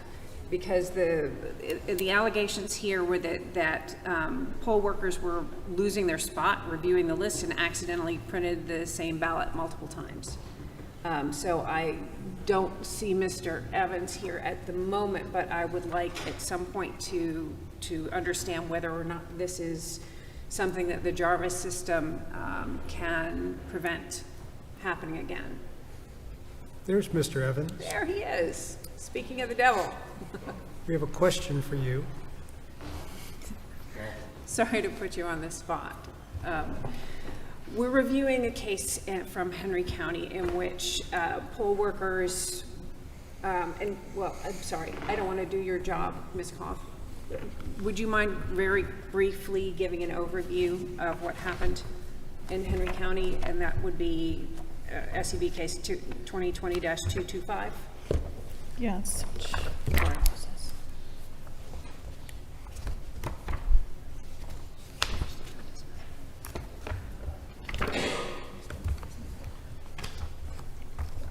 The multiple ballot. Yes, this is the one where,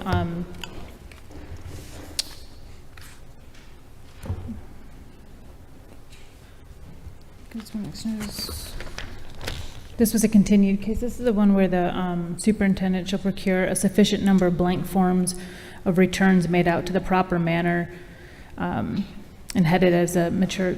The nature of the primary election may require for making out full and fair statements to all voters.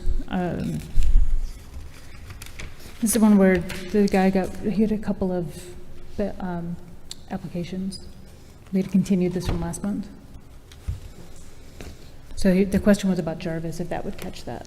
Was it the fact, there was one citizen that was issued the 4 ballots That's exactly because of the continue? So I guess the question was, would Jarvis catch that in the future? Yes, So, exactly. like, that's the question, basically.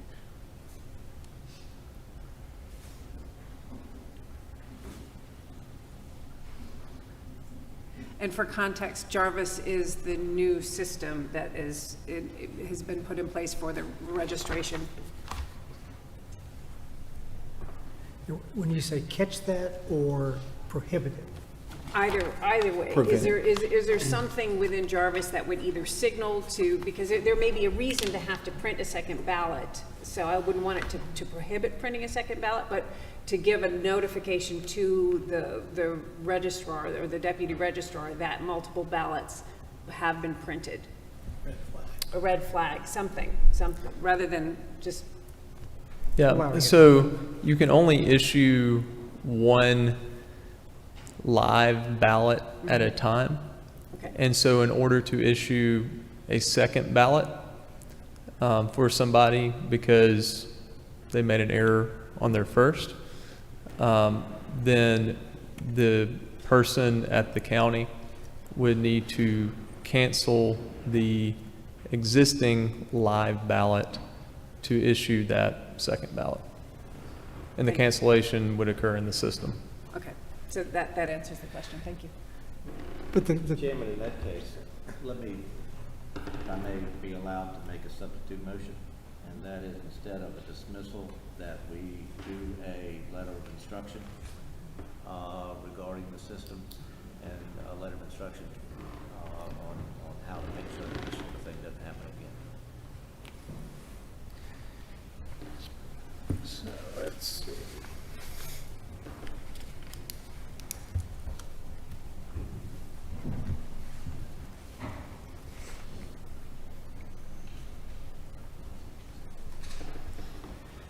would we still find a violation?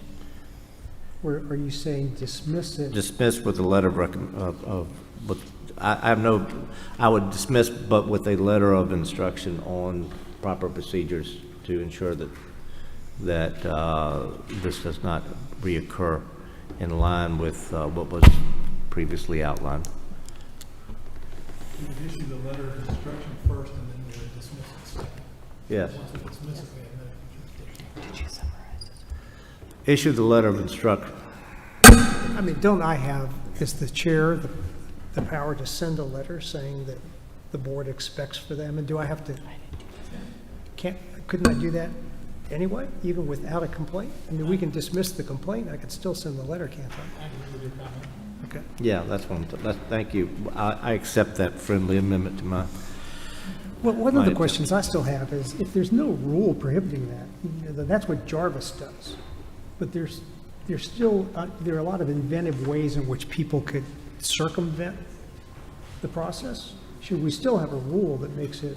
We need a rule. That's a separate issue for us to come up with. Okay. But for today, I simply want to get a letter of instruction Okay. on the proper procedure to ensure that it doesn't happen again. Mr. That's all Chair, I'm looking for. and just to clarify a couple of points on that, it is illegal to vote twice. Yeah. No question about it, and we've punished many people for doing that. It's also illegal to possess multiple ballots. We've prosecuted and punished people for that. And it's also, there's a rule for the counties that they can't allow people to vote twice. So there's lots of, so I think this might be a loophole that needs to be closed. Yeah, that's what I'm talking about. But just for the people listening out there Yeah.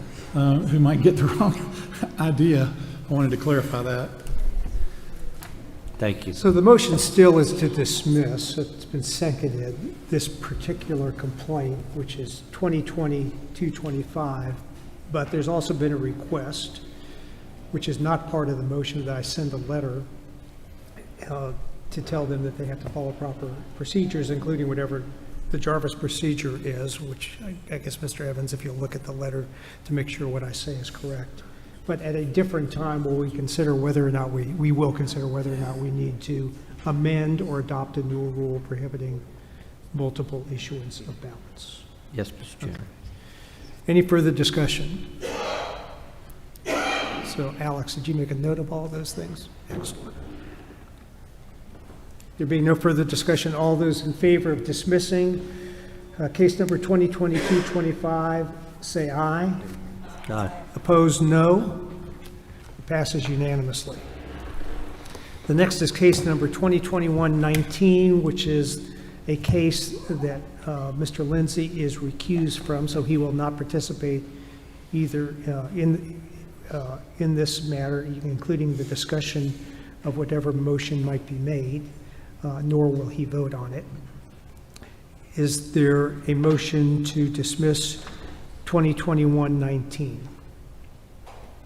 I so move. Is there a second? It's been moved and seconded to dismiss 2021-19. Is there any discussion? There being none, all those in favor of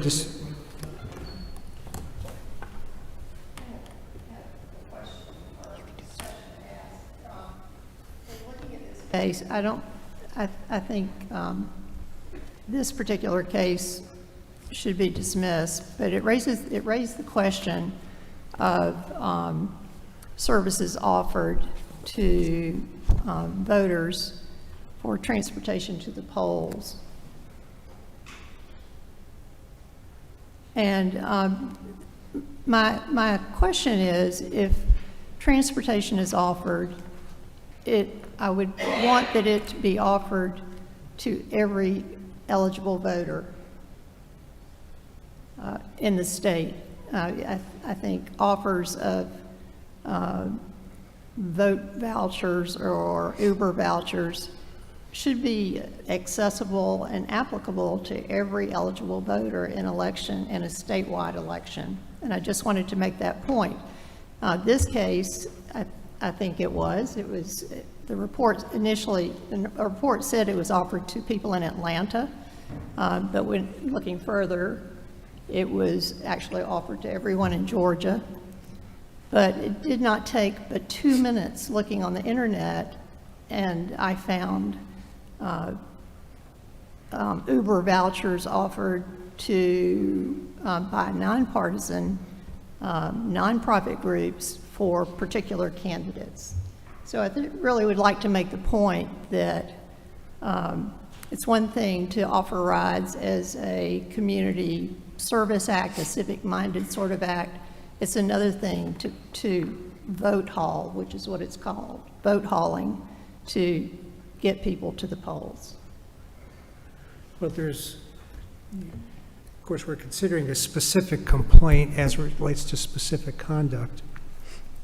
I would note I live in Clarksville. There is no Uber, there's no Lyft, so those vouchers would not mean anything to me. So it's, I think you'd have to have legislation on that, or I'm not sure that we could require it by a rule, but that's not something that we could consider today. Does everybody agree with that? All right, any further discussion on this matter? All right, all those in favor of dismissing SEB 2021-19, knowing that Mr. Lindsay is recused, say aye. Aye. And opposed, no. It's unanimous, and Mr. Lindsay did not vote. The next is case number 2021-106. Again, Mr. Lindsay recuses from this, so he will not participate in the discussion of it or vote on it. Is there a motion to dismiss 2021-106?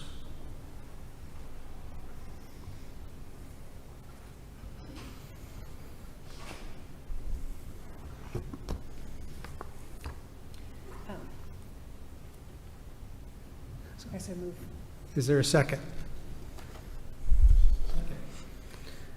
It's been moved and seconded that case number 2021-106 be dismissed. Is there any discussion? If I can ask a clarifying question of the investigators. This is a case in which there was a voter who was found to have multiple registration numbers affiliated with their records. Did I read correctly that in fact upon list maintenance activities conducted by the county that those excess numbers were in fact removed from the system, so there's only one voter registration record associated? Is that correct? Yes. Thank you. No, nothing further. Yes. It's still on the Georgia voter rolls. That we do not know. The report says that the registrant had moved to another state. And my suggestion might, I don't know, might be that the supervisor be informed to, or encouraged to obtain a written request to cancel her registration, her Georgia registration. Well, is that separate from the motion to dismiss?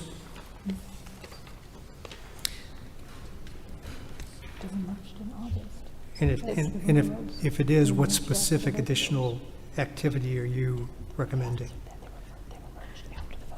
A letter to the supervisor of elections.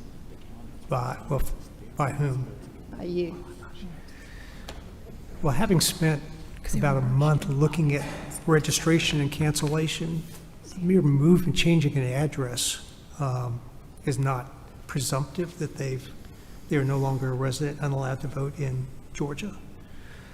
I think the best thing to do would be to write and ask the county to look into whether or not she continues or he continues to be a resident. And That's make my that determination. recommendation. All right. That's the recommendation, separate and apart from the motion to dismiss. If there's no further discussion, all those in favor of dismissing case 2021-106, say aye. Aye. All those opposed, no. It passes unanimously, and Mr. Lindsay did not vote. The next is case number 2022-218, Stevens County voter registration fraud at tab 8. Is there a motion to dismiss case number 2022-218?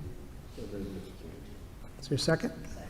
It's moved and seconded. The case number 2022-218 be dismissed. Is there any discussion? I would like to make a quick comment. This is a case in which a voter had secured voter registration in order to, as a form of identification. And I just want to make the point that while the number of voters who don't have proper identification, who don't necessarily have a driver's license, is vanishingly small, there are still voters out there. There are still people who are eligible to register, but who do not have access to the necessary paperwork that they need to get other benefits, because this has not, the reason this person got the ID was their current ID was expired. And I just want to highlight that there are still people out there who have trouble obtaining proper voter ID, proper driver's licenses, and I'm grateful that this person is not going to be in trouble for doing what they needed to do. They did not, there were no false pretenses involved, there was no vote purchasing involved. Well, it may have appeared that way, but this is just a highlight that we still have vulnerable voters out there, vulnerable citizens out there who need support and help.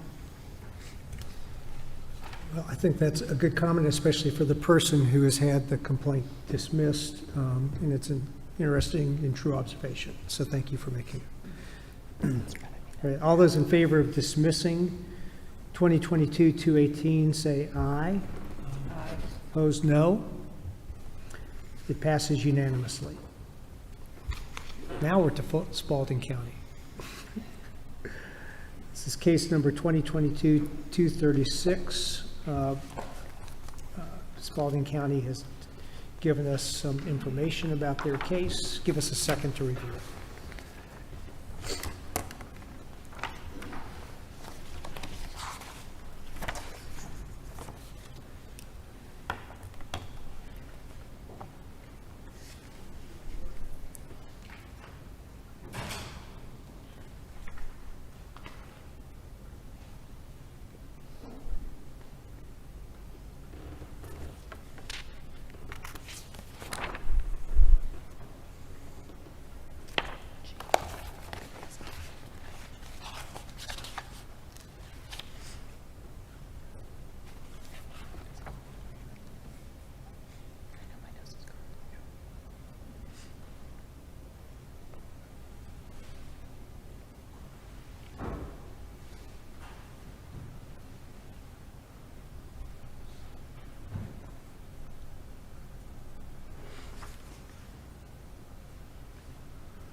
Does anybody need additional time to review these materials?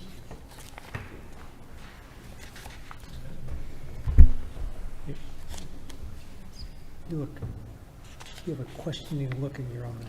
Well, I would like to request that we have a full presentation of this case. Okay, all right. Can you present this case, please?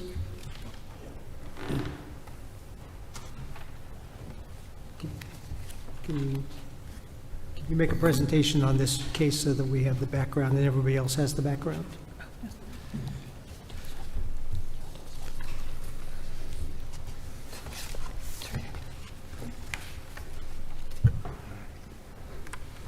Why is that on? Came into the room. I don't think anybody turned it off or knows how to turn it off. Okay, it's our clock. No, that's okay. Although I get tired of seeing this particular picture. What's that? No, that's okay. We can leave it up there. Okay, we ready? Yes, please. Okay. The Secretary of State's office initiated this investigation after it received a complaint alleging that someone had cast a fraudulent ballot in the November 2022 general election, a potential violation of Official Code of Georgia annotated 21-2-566. Ultimately, the investigative findings revealed that the extra ballot that was discovered from a scanner with what appeared to be, let me back up a little bit. I kind of have a loud voice, so.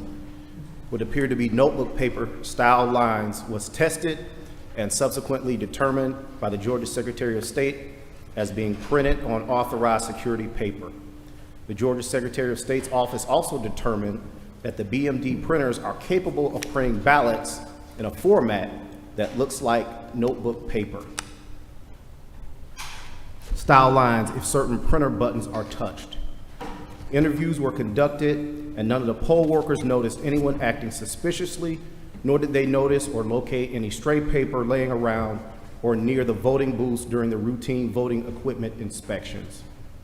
The State Election Board rules stipulate that each polling location is to have a poll official stationed at the scanners, and the poll officer stationed at the ballot scanner shall offer each voter specific verbal instructions to review their printed paper ballot prior to scanning it.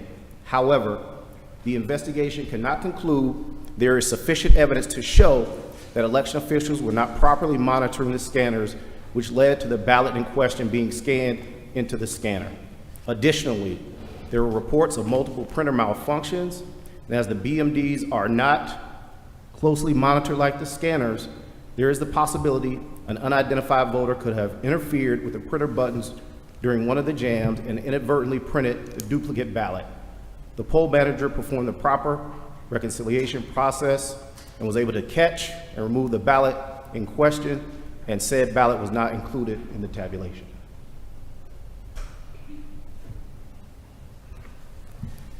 Let me just clarify one thing. The practice is there's supposed to be a precinct worker at the scanner, correct? Yes. And that precinct worker is supposed to watch to make sure that the ballot is scanned, correct? Yes, that's correct. And do you know if it's possible to scan 2 ballots at a time, or? No, that's not possible. So your finding is that while that was a requirement, that you couldn't determine who was there at the time that the 2 ballots were inputted into the scanner? Yes, basically. It's unknown exactly when that occurred. And I guess if you can't do them 2 at once, somebody, if they had been watching, would have seen 2 separate ballots being scanned? Yes, that's what would have had to have happened, because you can't scan 2 at the same time. Right, okay, thank you. I have a couple of questions. How long would it take, standing at the printer, to scroll through the menu and reset the printing parameters to use the notebook setting? Like how many times do you have to push a button to go from the preset of a blank scanner to something that looks like this? It was roughly 5 times. It was like hitting the button 5 times. It did it. It was the button above the power button. We actually replicated that in the one office, and it was just hitting the button continuously. I think it was 5 times.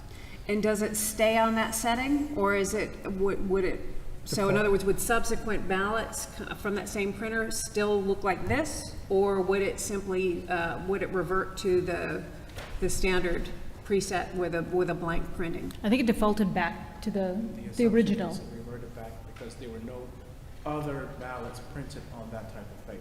When we did it, it defaulted back. It only did it the one time and defaulted back to the original setting.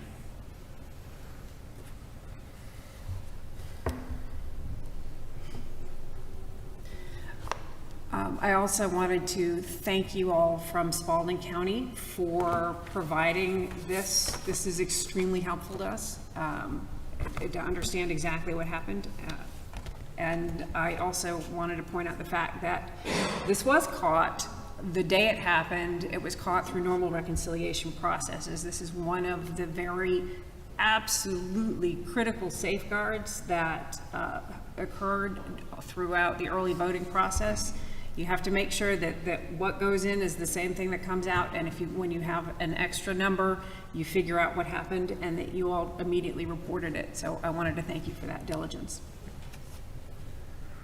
And one other thing I would add is that, because I heard about this as soon as it happened, that it was really well done that we perceived this, but there's still a question about what happened.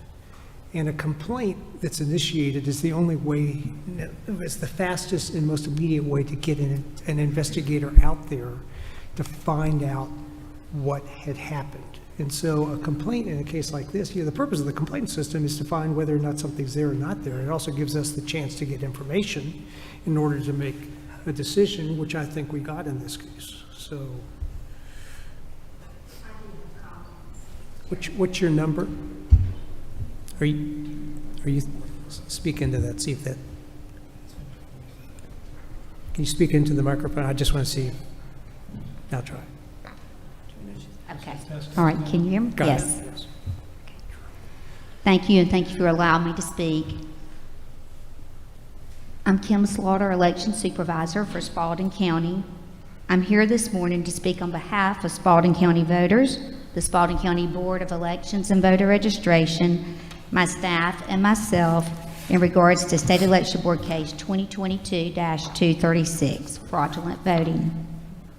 I've taken the time to review the duties of the State Election Board so that I may fully understand your role when the case comes before you.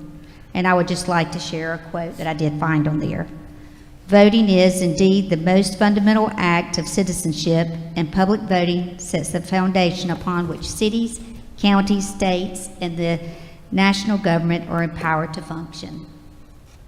In short, voting is an essential and precious right.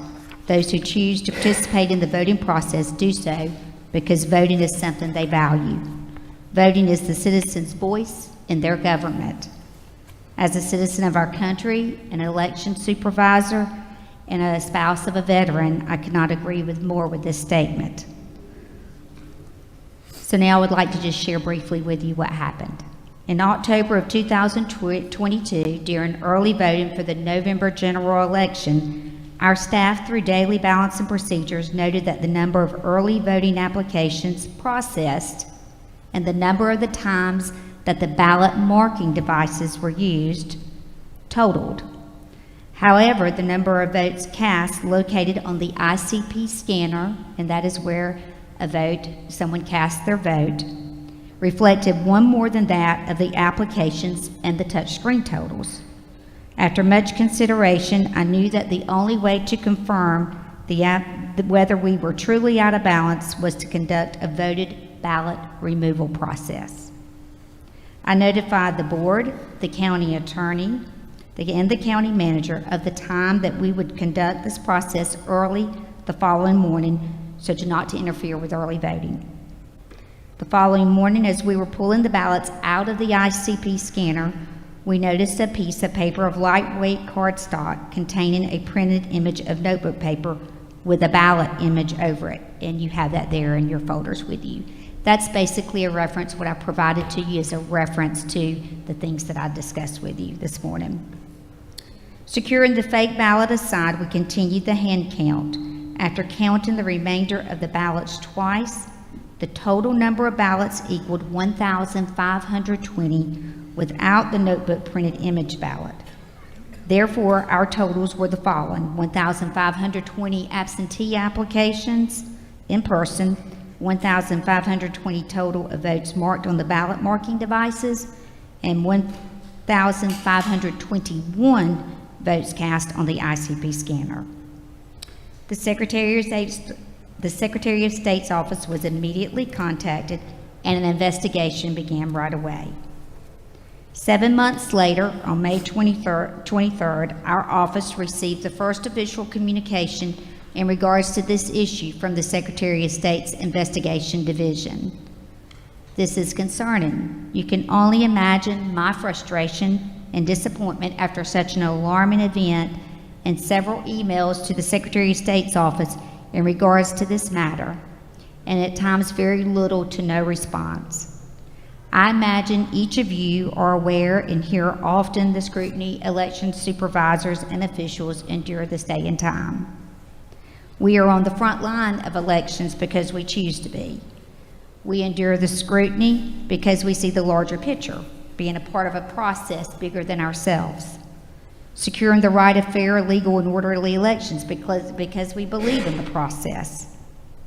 If we're going to boast a secure election equipment process, then at least we could answer the question why.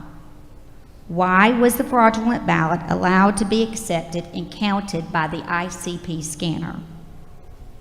As an election supervisor, this investigation was started by myself, not by the Secretary of State's office, because it was necessary. As I have never doubted my poll workers and their work ethic, I do understand that all possibilities should be explored, as noted in the response by the Secretary of State's Investigation Division. However, to receive an investigative summary which only addresses Spalding County's processes and procedures as it pertains to early voting and purposely ignore the security settings of the ICP scanner is unacceptable. It is condescending and insulting of Spalding County, our voters, our board, and to me as an election supervisor. Simply put, it's inexcusable. My presence here today is to inform you of just a few things. First, to say thank you to the Investigative Division for confirming that in Spalding County we have established efficient procedures and processes for early voting, and that we have employed staff and poll workers who follow these procedures with the highest standard of work ethic. Second, to address what the Secretary of State's Investigative Division did not address. Why did the ICP scanner, where a vote is cast, accept the type of image before you? Why will it accept any image other than the correct ballot image with outlines? And why will it count it? These are very reasonable questions, and they have both been neglected to be answered thoroughly throughout the investigation. I have taken an oath to carry out the duties of election supervisor for Spalding County. No matter how difficult those duties become, I'm expected to perform and be held accountable, and rightly so. Spalding County voters, our local board, and our staff deserve the same by those in authority over us. To address why there has not been communication along with processes and procedures from the Secretary of State's office to address in regards to the possibility of printer errors if a voter presses certain buttons on the printer. To address that this communication should include that the image could appear like a notebook image and or any other images that have been found to be true.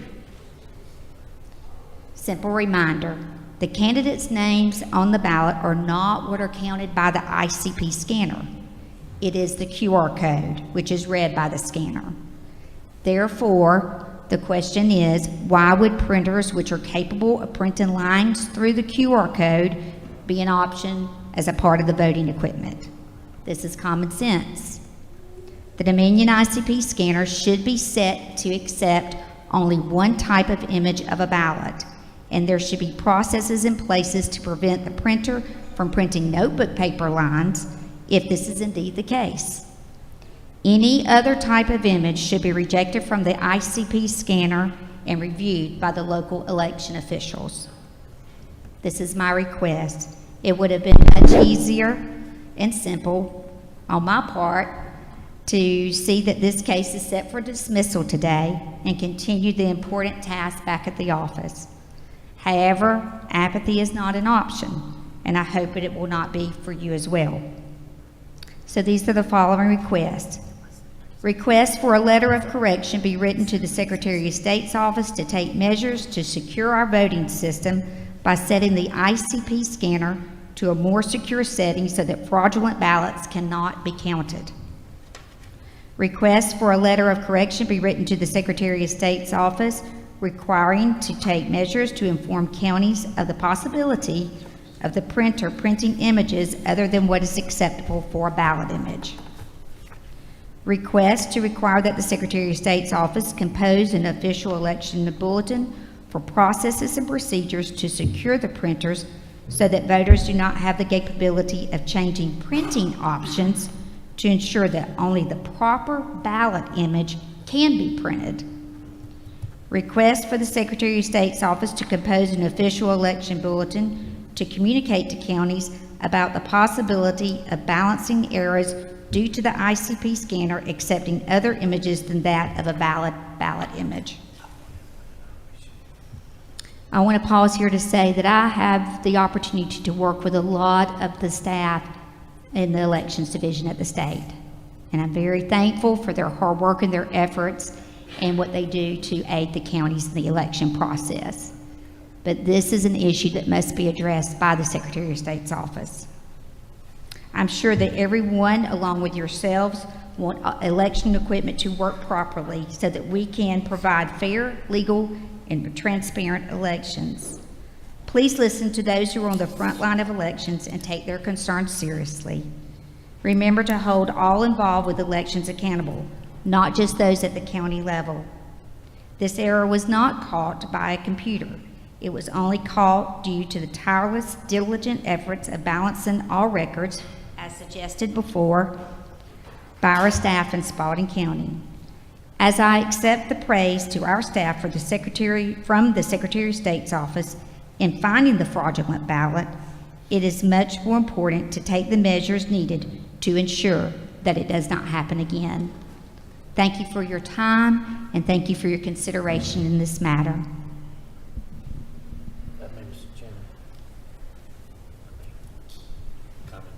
Yeah, sure. First, there are two issues here. One is whether or not Ms. Slaughter and her staff did anything wrong. That's what the complaint was about. I certainly think that we should dismiss that. The second question is, what can we do to make sure that the Secretary of State takes the necessary steps, or find out from the Secretary of State what necessary steps to make sure this doesn't happen again. We do this periodically. I mean, in terms of asking for the Secretary of State's office to appear. For instance, I believe it's tomorrow, we'll have the Secretary of State's office come and appear and discuss what steps they're taking in terms of the recommended updates in terms of the timing. We're going to have them come testify tomorrow, and that was pursuant to a letter from you, Mr. Chairman, for them to come and then for us to consider that. So, and I want Ms. Slaughter to understand, I'm going to move to dismiss the complaint because I don't think your office did anything wrong.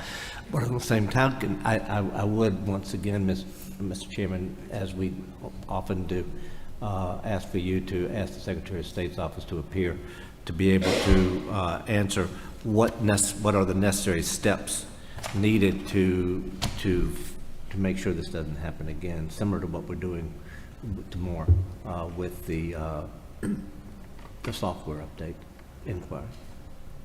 In other words, I want to make a motion to dismiss, ask Madam to be dismissed, but I do think that the board should, in keeping with what Ms. Slaughter has stated, that we get Secretary of State's office to come in. It may very well be at the next hearing, because they'll probably need some time to figure out what exactly needs to be done for a fix. So I want to make sure you understand when I move to dismiss what's going on.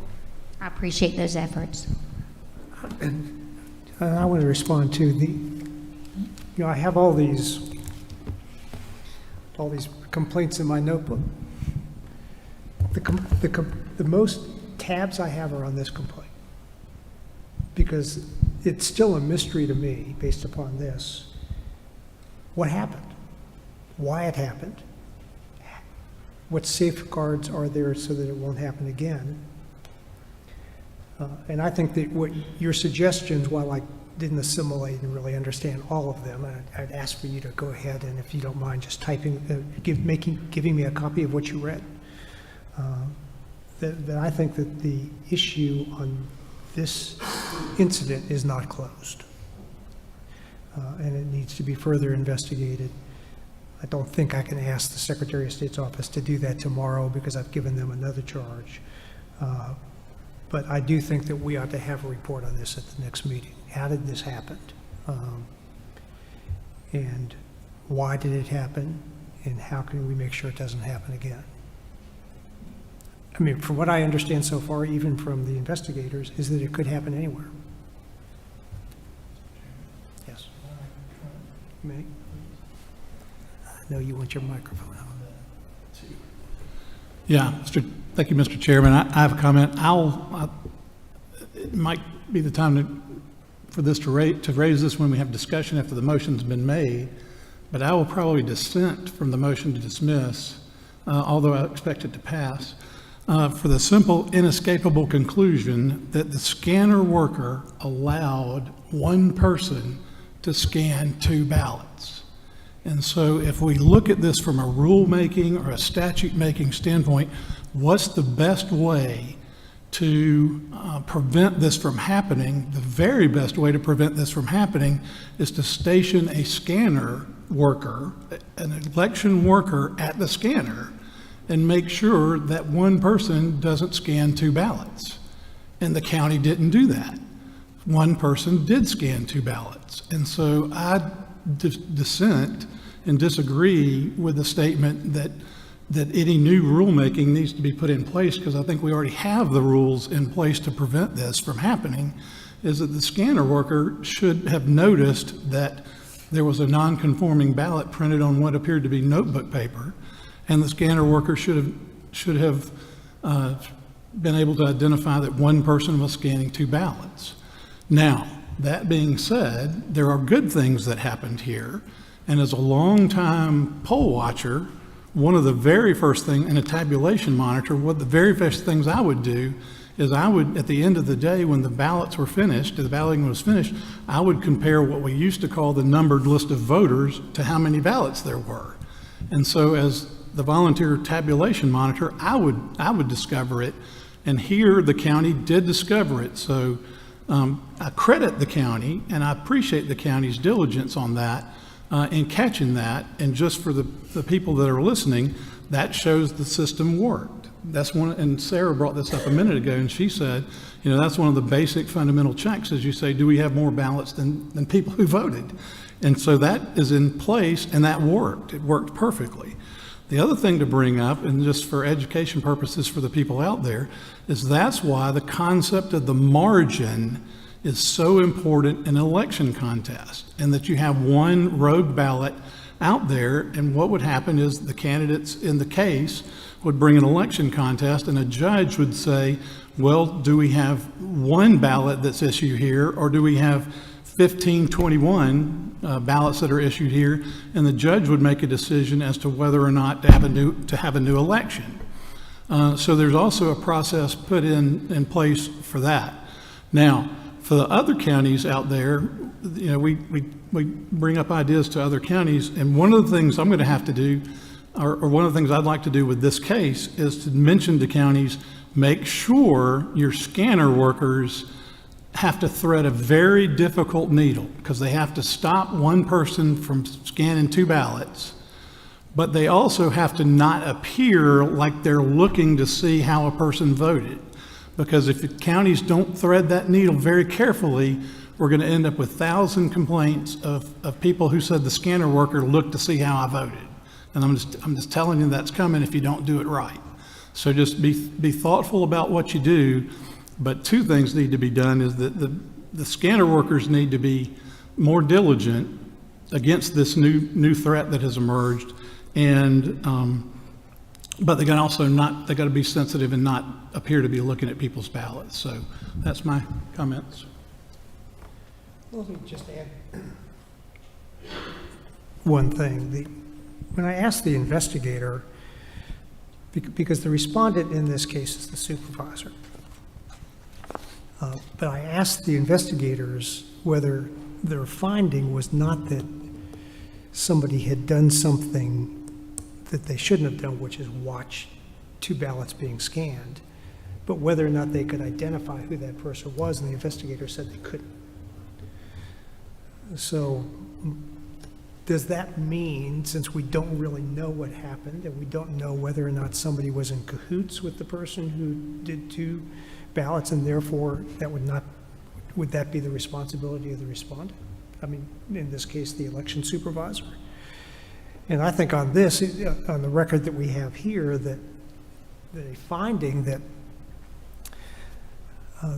we don't know who did it, we don't know the circumstances under which it was done, we don't know if it was done surreptitiously by somebody cleverly having 2 ballots, knowing that they wanted to put 2 in, and did it one after the other, knowing that the person is careful not to be looking at who they voted for.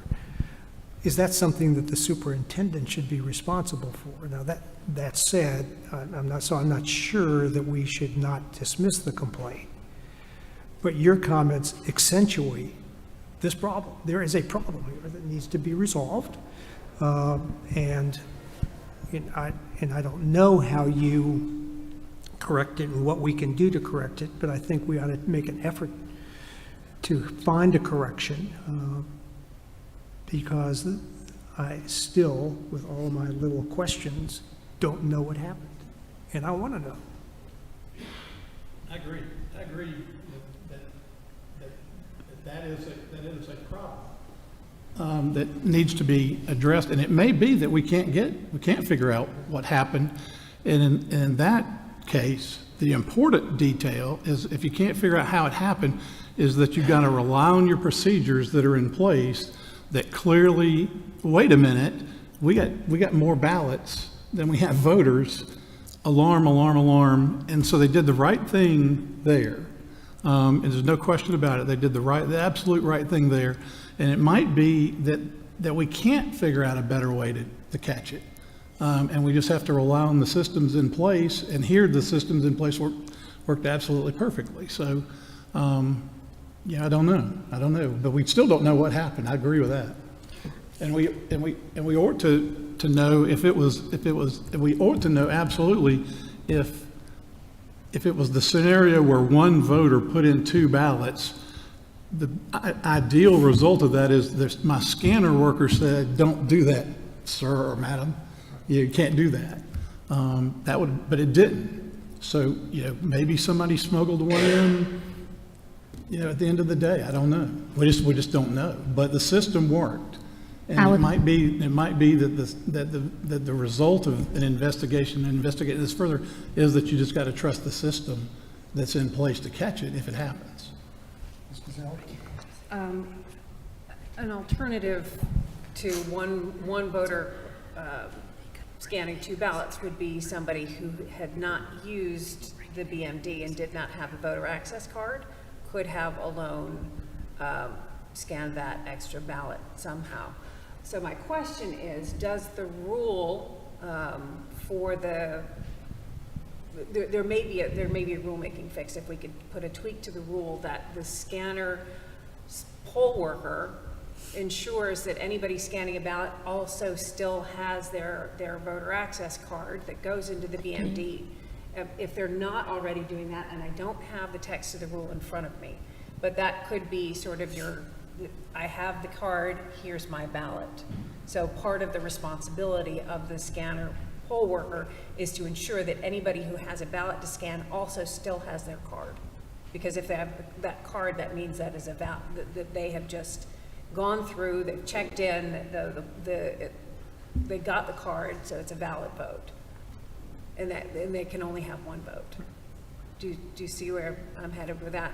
I don't know if you could help enlighten me. I'd like to speak to that, to a couple of things that have been said. Also, another possibility, because believe me, my mind went round and round. How did this happen? Also, we had many voters who were assisted by other people. So just to bring to light that if someone assisting a voter was not voting but had possession of a fraudulent ballot made somehow, some way, and then was in line and cast that, just like every other voter in line to cast their ballot, that is a way it could happen. Now, that would prevent it by, and that is what I made sure of, is that my poll workers were watching that each person who scanned a ballot had a card in their hand to ensure that that would not happen.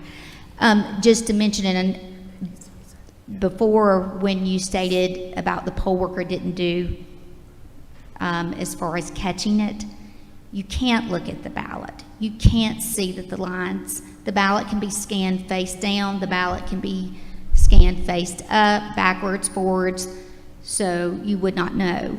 Also, I don't know if you're aware, the ICP scanner also accepts paper that's not of security. So there are measures. We can look at the county side of it, and yes, there are processes and procedures in place, and they should be followed. But we also need to look at the other side of it, and the ICP scanner should be more secure. It should be set only to accept security paper, and it should be only to accept one type of ballot image. Can I just clarify something?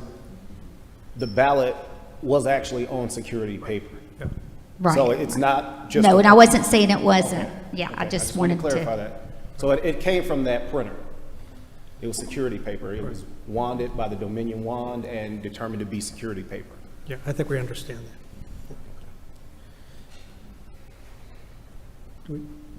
Somebody made a motion to dismiss the... I'm going to, Okay. and I still will.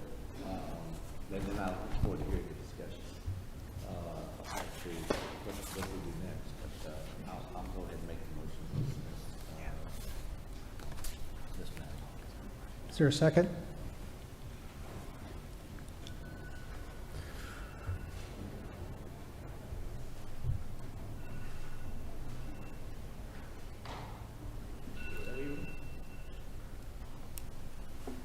All right, there's a motion to dismiss case number 2022-236, but it has not been seconded.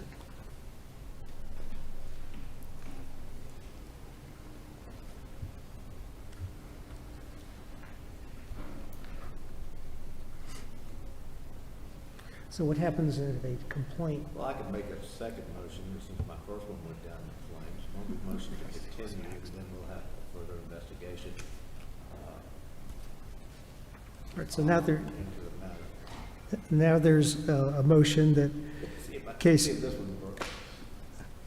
I'm trying to channel exactly what you really meant to say, which is you want to move to continue to the next meeting, case number 2022-236, and instruct the Secretary of State's office to further investigate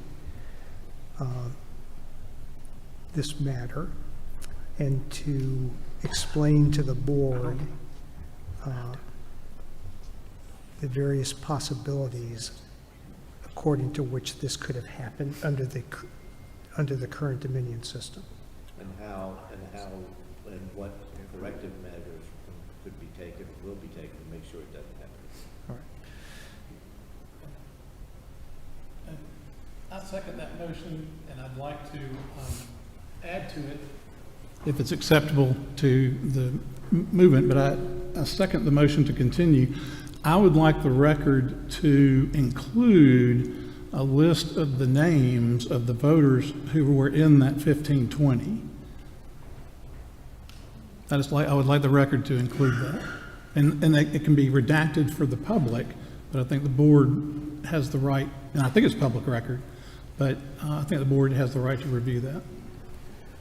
And what you're thinking on that? Just if there's anything remarkable about the people who appear on that list.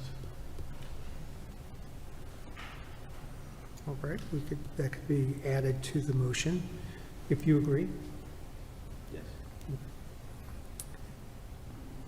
So it's been moved and seconded that we continue 2022-236, and that the Secretary of State provide further investigation and an explanation to the board, which I would request be in writing, as to what are the possible means by which this ballot could have been entered in the system, to explain why the scanners would accept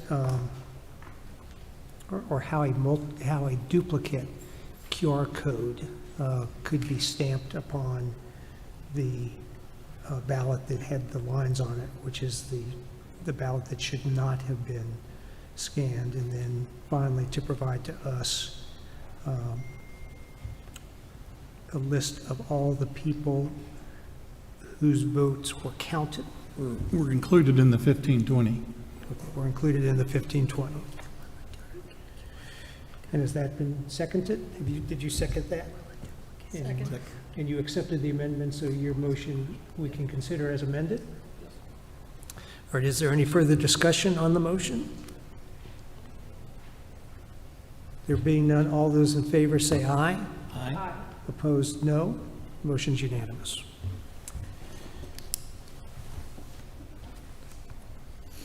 All right, the next is case number 2022-273, Fulton County phone solicitation, vote buying. Is there a motion to dismiss this case? Is there a second? It's been moved and seconded to dismiss case 2022-273. Is there any discussion on the motion?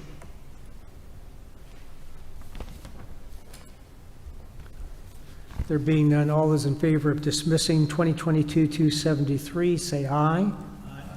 Opposed, no. Motion passes unanimously. And the last in this section of complaints is case number 2020-140, Fulton County, wrong ballot style. Is there a motion to dismiss this complaint?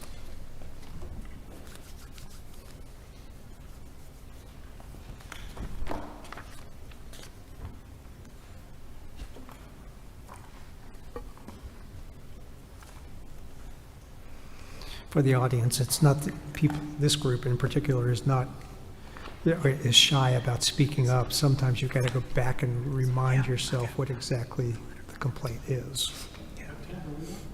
25. I'm sorry, my bad. May I request that this case be fully presented? Yes. All right, could we have a presentation on this case, please? Yes. So this is case 2020-140, Fulton County, wrong ballot style. On October 23rd, 2020, Investigator Hall spoke with Mrs. Dixon, who wrote a letter to the Secretary of State's office indicating that her family received different ballot styles, even though they are all registered at the same address in East Point. Ms. Dixon and her daughter received ballots with the wrong congressional district listed for their residence. Thus, neither she nor her daughter were able to vote for the 5th Congressional District candidate. Instead of Congressional District 5, her ballot had Congressional District 13. Further investigation and an interview with Michael Barnes, the director of the Secretary of State's CES, revealed that there was a mistake made when the ballot was printed out. That ballot was then sent out to Fulton County. The Assistant Elections Director, Dwight Brower, reviewed it, approved the ballot, and that is how the two different ballots went to the same location. So as far as there were 94, we believe, individuals that may have been affected by this, although only 2 individuals came forward, and that was the complainant and her daughter. So the investigator researched the election results for those particular races that were impacted, U.S. House District 5 and U.S. House District 13, and both of those elections were decided by, well, first, District 5 was decided by 249,211 votes, and District 13 was decided by 36,446 votes. So basically, those 94 individuals that we deduced were impacted would not have ultimately impacted the election results. Both of them were quite significant as far as the differences between the two candidates. Well, in order to have a discussion, I think we need a motion. Would you like to make one? I would like to move that we issue letters of instruction in this case because ballot builds and failure to proof ballots have consistently been a problem, not isolated to any single county. This has happened across the state. But we just had a special election that was decided by 14 votes last week. So when this happens, the outcome is really significant, and I don't think we should be dismissing cases like this. So would you find a violation? I would find a violation by the county and by the Secretary of State's office. And I think that the difficulty for the investigators is they were getting some alternative stories. There was a violation. We don't know exactly who did it, but there was definitely a violation of election law here, and I don't think we can dismiss it. And what would the violation be? What I hear you saying is you're going to make a motion to find a violation, and then... Yes. The county failed to properly proof the ballots and identify the error. that appears to be, it appears to be a ballot proofing error and not a districting error, according to the investigative report. And I don't know whether or not the Secretary of State's office there was a specific violation. There was an error on their part. I do not know whether that would constitute a violation or not. So that's something that I think. So what would your motion be, a violation against which respondent? Against the county, certainly. I would move that we issue a letter of recommendation, a letter of instruction to Fulton County with regard to ballot proofing. All right, it's been moved and seconded that SB 220-140, that there be a violation found against the county with the recommendation that a letter of instruction go out to them as the remedy rather than referral to the Attorney General's office. Is there a second? Did you second it? All right. Any discussion? You all sort of discussed, you know, it's interesting, we heard the Fulton County performance review. This is a 2020 complaint following the 2020 election, and I think this in and of itself is an illustration of the problems that Fulton County was having in 2020. You know, as a voter, when I go in, I expect to get the right ballot. And if I don't get the right ballot, you can't trust me to recognize I have the wrong ballot. And I think that this is a significant error, and I would support the motion. In fairness to the respondent, is there anybody here from Fulton County that would like to speak to this? They may.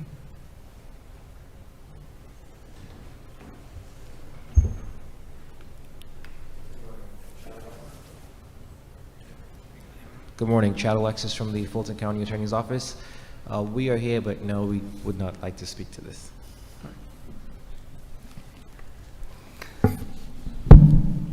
And I just want to add, to be clear, this is not an issue that is in any way isolated to Fulton County.